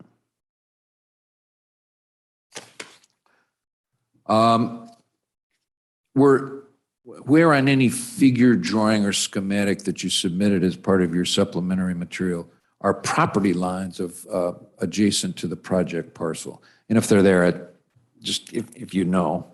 Yeah, we updated the site design, the one that you have up there, to reflect that. The one we have up where, on the screen? On the screen, yeah. But that's not part of your supplementary materials? That No, it is not. That would have been updated after we got that information from the county. If you know the thickness of the proposed PV panels? Approximately 2 inches.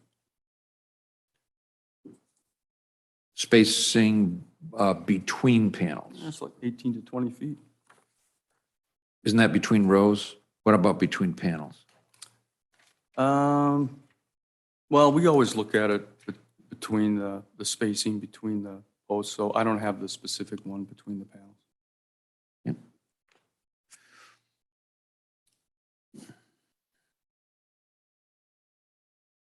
You used the words, we'd never heard the word, I don't think, the word pier. Is the word pier and post synonymous? Yes.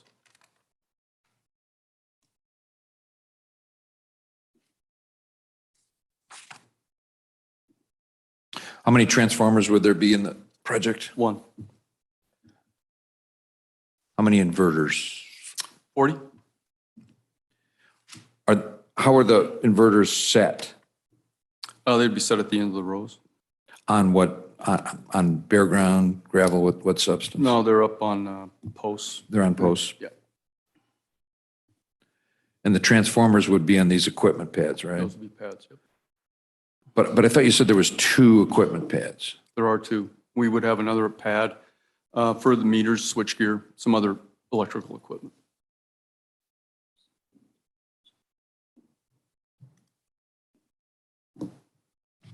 If you know what other electrical equipment.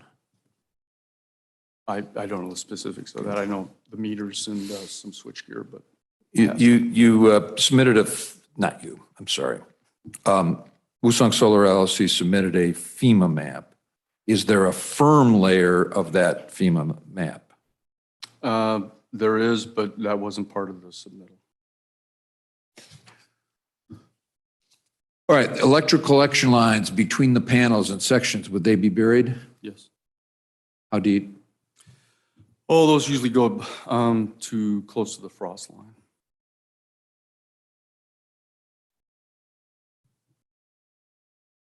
Will there be communication panels, communication lines between the panels? No. Would that all be Wi-Fi? Yes.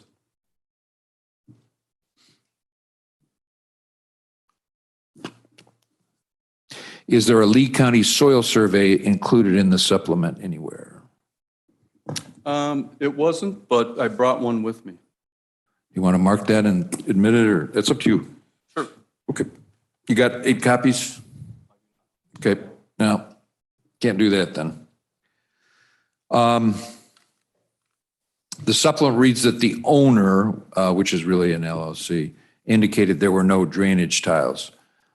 Is that conclusion from an email from a person named Patrick McInerney? That's the landowner, yes. I thought the landowner was an LLC called Irish Eyes LLC. That's what he has it under. but- Okay. Yeah. So that Irish Eyes LLC's agent is Patrick McInerney? Yeah. Okay. And he's the one that said, to his knowledge, there was no drainage tiles, right? Correct. Was there a drainage tile survey done? No, but we would do that as part of our due diligence. for this. And how would you do that? We would contract, as we did with the other projects. Do you know with whom? I think it's Huddleston, if I remember right. How about contacting local drainage, the jurisdictional drainage district? If that was identified to us, yes.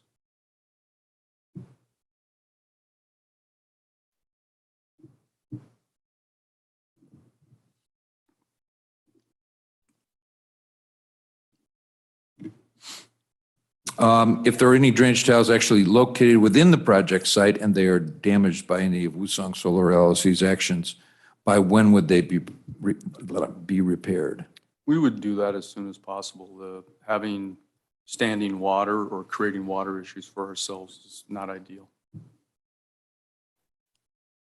Will Woosung Solar LLC comply with all the recommendations of the Lee County Soil and Water Conservation District report? Yes. Does the preliminary site and grading plan show the exact planned point of interconnection? No. what, quote, in the supplement, it says, well, what, quote, additional details of the point of interconnection, end quote, does the supplement refer? To what does it refer? What details? Can you repeat that again? Sure. The supplementary material that Woosung Solar LLC submitted said regarding point of interconnection, additional details of the point of interconnection will be provided. To what does that refer? Yeah, that would be our design and construction meetings with the utility to get the exact locations and the easements required.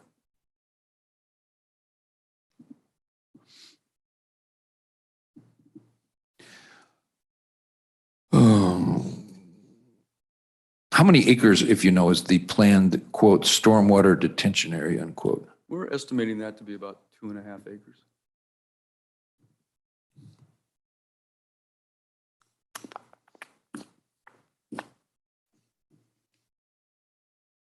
You said the access road would be, there would be scraped 4 to 6 inches, and then the geotech woven Fabric? material, fabric would be placed, and how much gravel on top?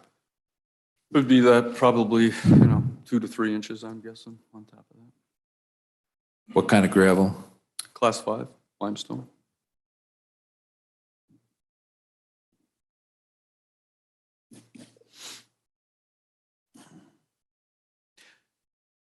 And only one entrance gate for the fence all the way around the proposed project parcel, is that right? Correct. The signage, would it comply with NEC, ANSI, and OSHA standards? Yes. And where would the signage be located on the perimeter fence? It's located up at eye level. It would, on the main gate, would include the company name, contact, emergency numbers, and then around the rest of the perimeter, there would be high voltage. Typically, we have to put high voltage signs.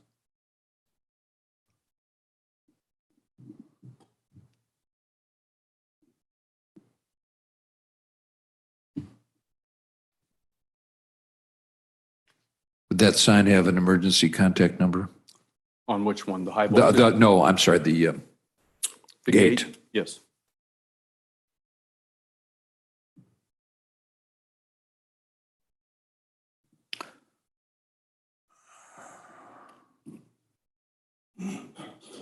All right. Is there a minimum setback of 15 feet from all property lines to any piece of proposed SES equipment? Yes. If you know, what would be the closest distance from any equipment to property line? At 15 feet. Is there a minimum setback of 400 feet from the foundation of any adjacent non-participating primary dwelling to a piece of proposed SES equipment? Yes.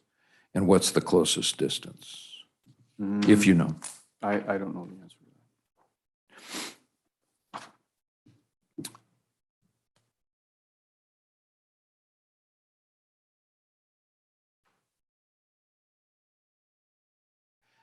What would be you may have answered this, what would be the nearest piece of the proposed development equipment from the center line of Pilgrim Road? 60 feet. So both the edge and the center line? I think we have it from the Edge? edge.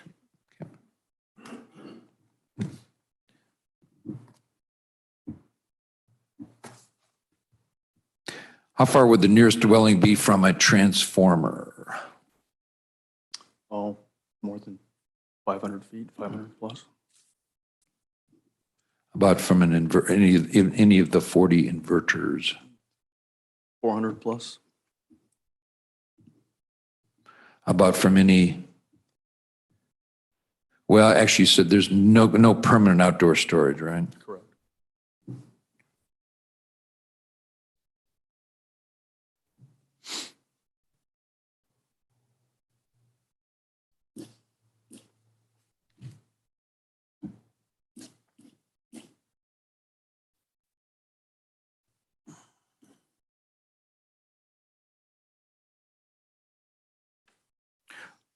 Are there any fences being planned around any adjacent non-participating dwellings?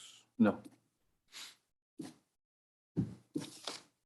And you couldn't find a nearby platted subdivision, right? correct.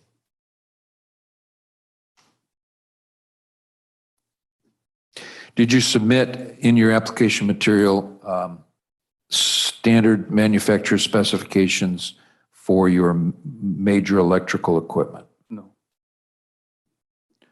Do you commit to providing such manufacturer specs before a building permit? yes,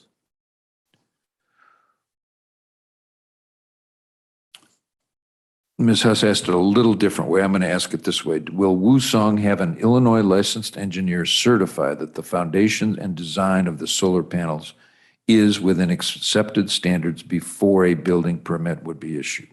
yes, Will the petitioner, that is Woosung Solar LLC, make sure that it and its equipment adheres to all applicable industry standards, codes, and best practices? yes, All right, aviation, your supplement reads that the proposed project would not be within 500 feet of an airport or approach zone.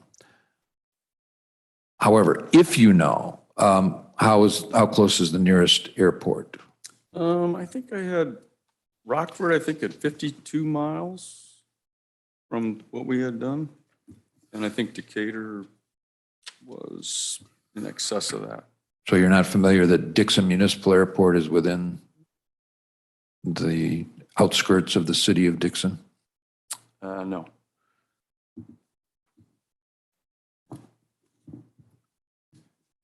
How about the nearest airstrip, privately owned airport? I don't have that. Do you know how close the nearest approach zone is? No,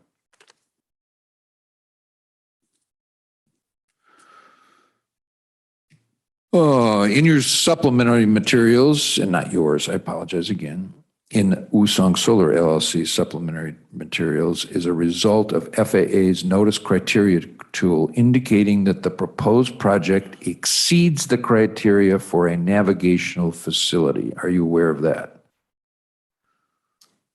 can you read that to me again? Sure. Included in Woosung Solar LLC's supplementary material is the written result of the FAA's notice criteria tool indicating that the proposed project exceeds the criteria for a navigation facility. Are you aware of that?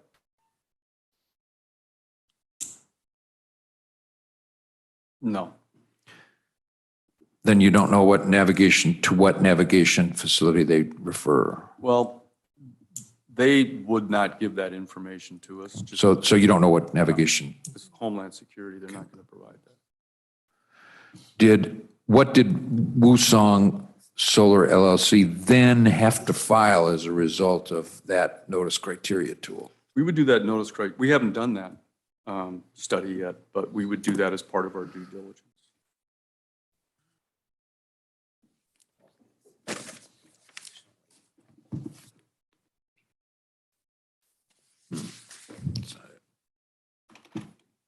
Oh, you got my binder, your glasses are on.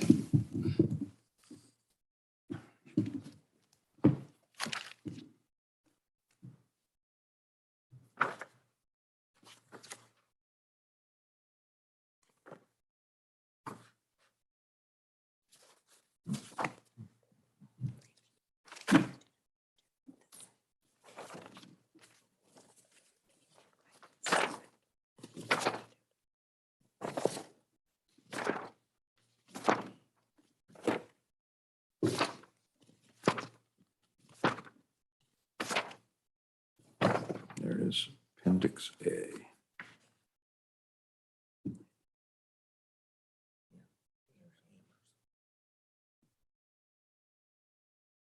See.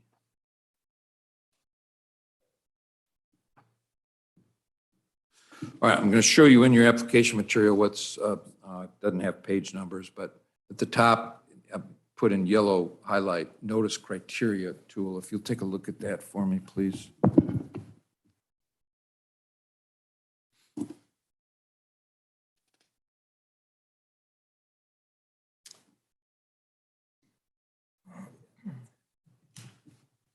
What's the date on this? Just take a look. Have you ever seen that before? No. Okay. Do you know to what navigation facility they refer? I do not.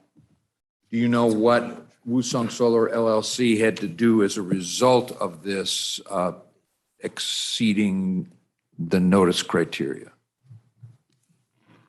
No, I'm not familiar with that. Down at the very bottom, the page that you submitted ends with the words, "The FAA requests that you file," and then that's the end of the sentence. Do you know what the rest of the sentence was? Or Yeah, we would have to go and get their exception letters completed, and we would have to put together a whole plan on the site design, which isn't completed yet. So I'd be interested in what the date is on, it doesn't have a date on it. I'm just curious. Right, but you're the one that submitted this, right? Our civil group did, yes. So Yeah. if there's not a date, there's not a date, right? But I only bring that up because I think that may have been done back in 2018 as part of that original permitting. Do you know that? I do not. That's why I was looking for the date. When would you have to file, if this is a valid, assuming it's a valid FAA notice criteria tool, when would you have to file something? We would file for those letters of determination is what they're called. And we would have to file for those, and then that would be part of our due diligence that we would be required to do in transferring ownership of the project. Keep saying transferring ownership, meaning what? For the owner-operator, we decided to transfer ownership. But you wouldn't have to do it if you were the Oh, owner? no, we would still have to do it, yes. So you'd have to do it regardless? Right. And But we they're- would have to do it before we got any financing approved. And those are called letters of determination? Letters of determination. Yeah. Okay.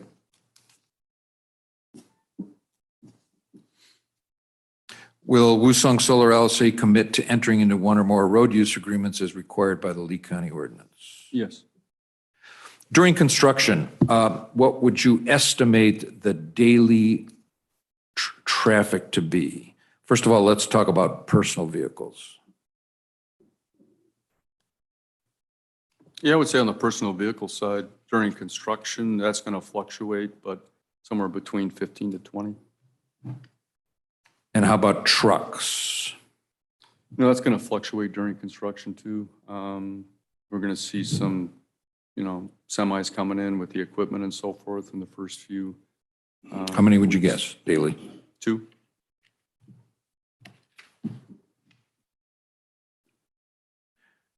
If you know, and I know you're not driving the trucks, but what roads would they use? They would be using 26 or 52 in Pilgrim Road. And you feel there's enough room for all those personal vehicles and 2 trucks daily to park in the Yeah, laydown area? we usually look for like an acre to 2 acres to handle it.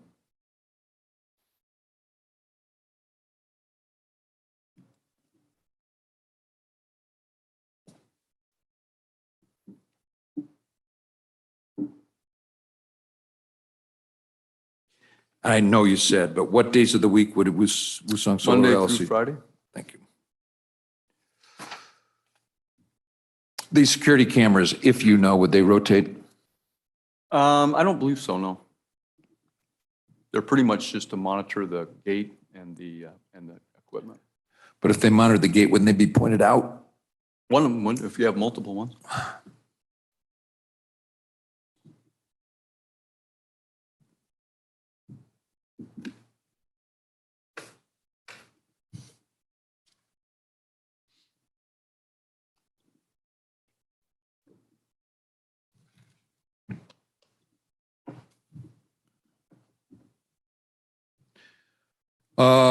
In your supplementary materials, you use the plural Knox boxes. Would there be more than one?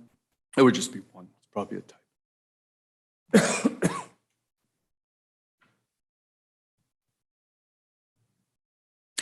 You indicated, both in your testimony and in the supplementary, not you, Wusong Solar LLC indicated both in its application and you on its behalf indicated there would be no communication interference. On what basis do you make that conclusion? Just based on the other locations that we've had and all those communication interferences that we have to check out is with the FAA. Well, regardless of FAA, how about TV, radio, Haven't had any. broadband? No, haven't had any instances. If there were a communication interference complaint, how quickly would Wusong Solar respond? We would want to take care of that right away. And that would apply to media, radio, TV, correct? Yep, we would try to ascertain what the problem is. Did Wusong have a noise study conducted? No, Would all noise levels emitting from the project meet Illinois Pollution Control Board standards? Yes. And on what basis do you? we would have to take that into consideration and review those requirements. But we wouldn't have any concerns about not being able to do Your voice dropped. We wouldn't have any that. concerns. We wouldn't what- have any concerns about meeting those. So it's, you base that on just not having any concerns. Is that what I'm? Yes. Okay.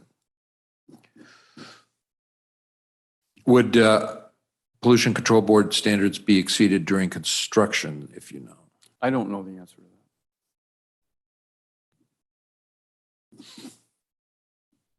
Did Wusong Solar have a glare analysis done? No.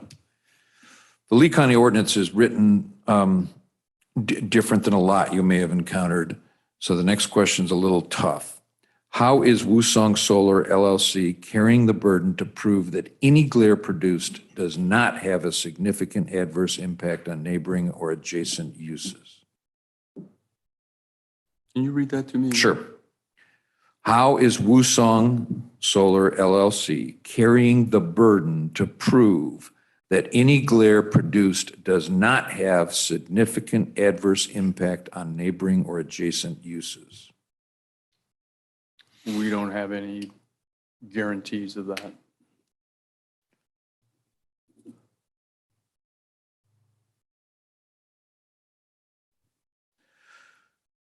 If the project does produce any significant glare, what would Wusong Solar LLC do to mitigate it? No, we would.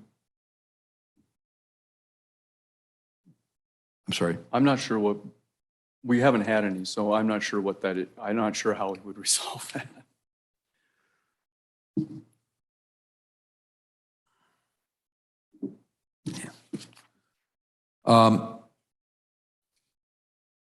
Boom, boom, boom. Have any of the owners of adjacent residences been offered the Lee County ordinance-driven screening options? No. Will they be? If there's a request for that, we would be happy to comply. That wasn't the question. Will they be made the screening offer options? Screening option offer? If that's something that's asked of us to do, Okay. The Lee County ordinance requires a solar SES developer to offer adjacent property owners two screening options. Will Wusong Solar LLC do that? yes, we would do that. Is there any, no, you answered that.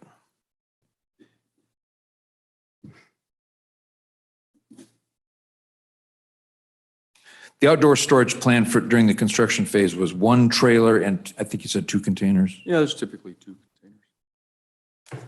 What kind of containers, if you can just, They're metal containers that are probably 10 feet wide, 20 feet long, 8 feet high.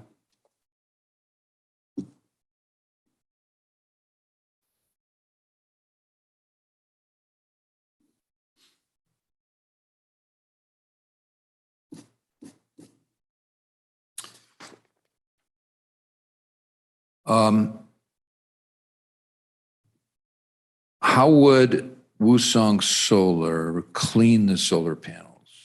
We, in the O&M, we would contract out for that, and it's biodegradable solvents that are used to clean the panels. And depending on the monitoring of the facility and the production would indicate how often we would have to do that. Just in your opinion, how often would that be? Well, I think in general, it's probably 3 to 4 times a year. So water would not be used? There would be in the solvent itself, but water. Water-based, water-based? Yes.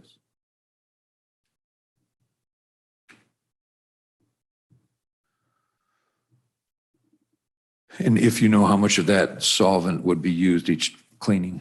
I don't know the answer to that.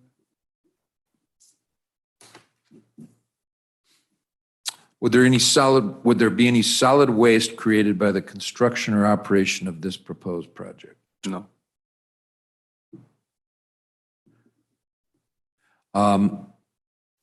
Okay. Would any hazardous material be used or created by the construction or operation of the project? No, not that I know.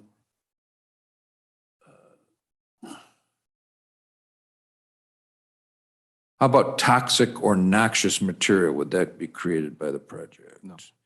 How about human waste? How is that handled? Oh, our EPC contractor would have to provide some portable You're going to have to help us Sanitary out. What's your facilities. RPC? EPC is the EPC. electrical procurement contractor who builds the facilities for us. And they would have to what? They'd have to provide the proper portable sanitary facilities.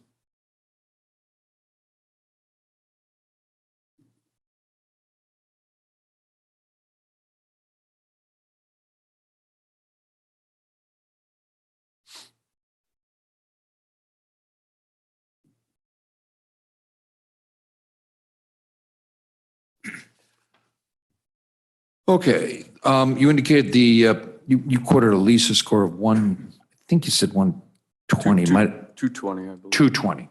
Made up of what? Do you know the Lisa evaluation and then the site assessment? I don't know those specifics. Do you know the productivity index of the, either the whole of the parcel or the project, or either parcel? No.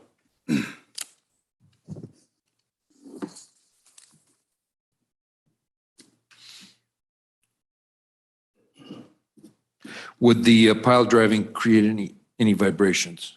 It would in the general vicinity of the piers. How far would you estimate that it extends? What?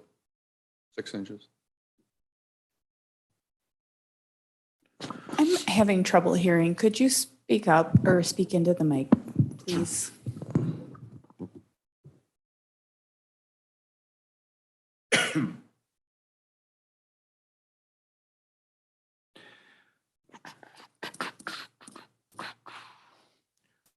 And you may have been asked, but I missed it. Would there be any odors emanating from this project either during its construction or operation? No.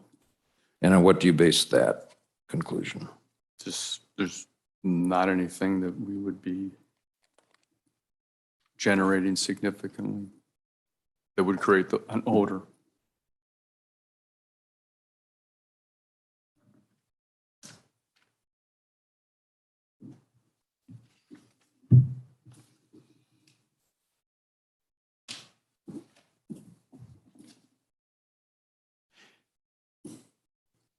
And you said there would be EMF and electromagnetic fields from the transformers, correct? There would be, it's minimal. Yeah, how far would you, if you know, would it I don't know the extend? answer to that. We'd have to get the equipment specifications.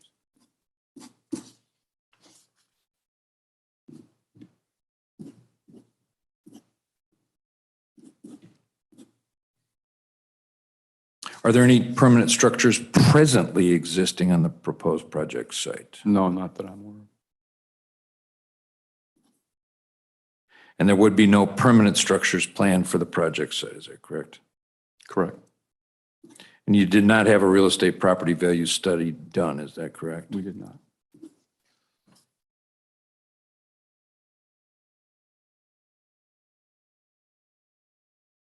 If you know how many construction and associated construction jobs would be created by siting and building this proposed project? We'd estimate somewhere between 30 to 40.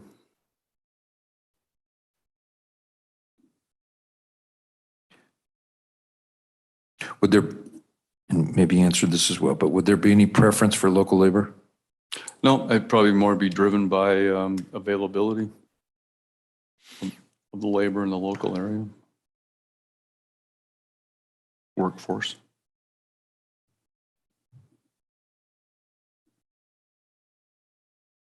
If you know, what's the amount of annual real estate tax that would be produced by this proposed SES?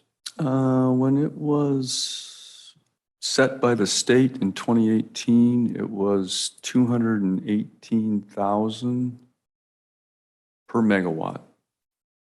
And they have since, with CPI rates, the 2023, I believe, is 261,000 per megawatt. Over the life of the project? Well, it would escalate each year with, and I'm sure the tax rates would, for the county, would impact that as well. So if this is a 5 megawatt project, I think that's what you said. Yep. It'd be over $1 million of annual real estate tax? That's the estimates that the state's working with, yes.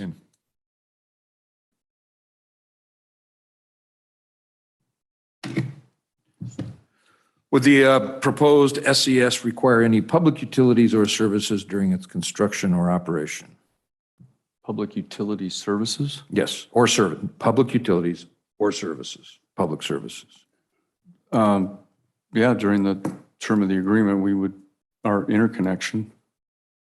I think maybe the ordinance What do you is mean by unclear. Let me ask it again.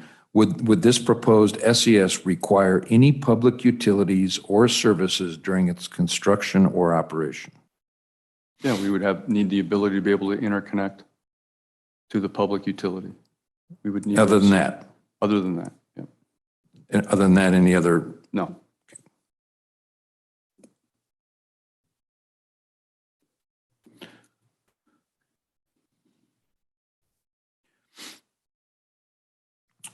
The benefits of this SES to the siting participating landowner, Irish Eyes LLC, would be rent payments, is that correct? Correct.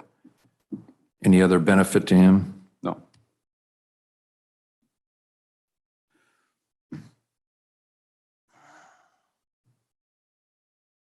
What, if anything, would be the benefit of this proposed SES to the area grid transmission? Yeah, I think the opportunity to, have a facility that those customers to the utility have, that maybe don't have an ability to have their own solar facility or rooftop, and being able to have monthly savings.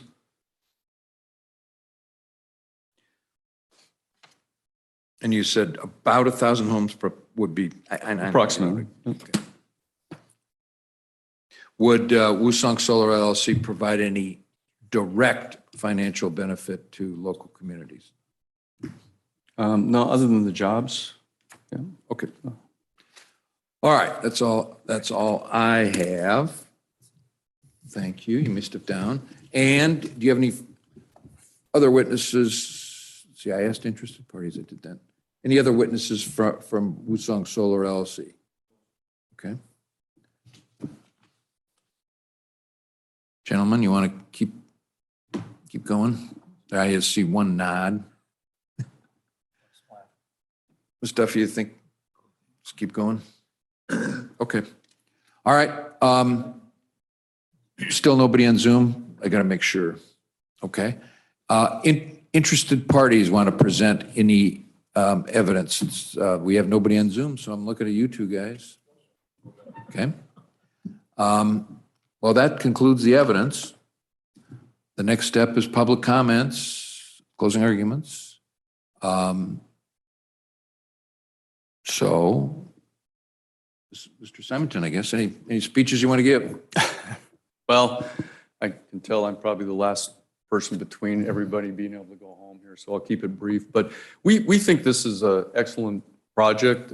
We had it permitted back in 2018. I know some things have changed since that time with your ordinances and so forth, but we believe that the location that we're at, just by the very nature, we didn't have any objections from adjacent landowners the first time around, and we didn't run into any of that in the second time around. So we think it's a worthwhile project for us to pursue, and we think, if nothing else, just from the resiliency and so forth of being able to have a facility like this, we think it benefits. I will tell you one quick anecdote.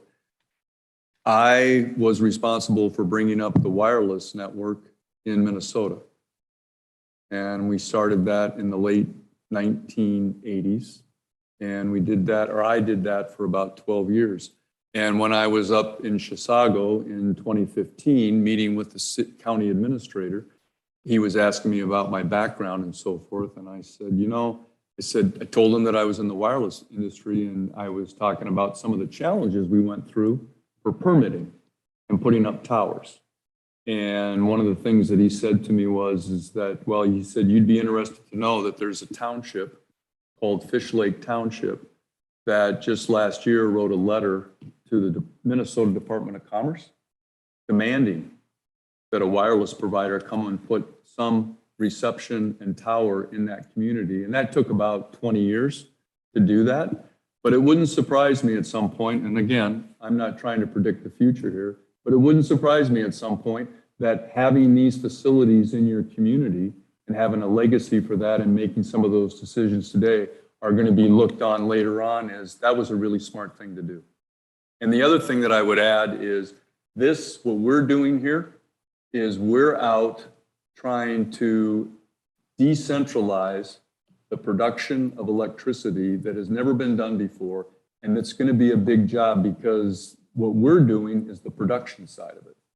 But the other part of this is the transformation to electric, an economy that's driven by the electric transformation of vehicles. There's 550 million vehicles in the United States. We couldn't snap our fingers today and all make them all EV equipment. So this is just the stepping stone to being able to have and move in that direction at some point, to be able to evolve in that direction. So I appreciate your attention tonight and your consideration for the approval of this project. Thank you. Thank you. Anybody on Zoom, Jonathan? Okay. Either of you gentlemen want to give any closing comment statements? All right. Well, that concludes the public comment stage. I can't get it done by Wednesday night, so.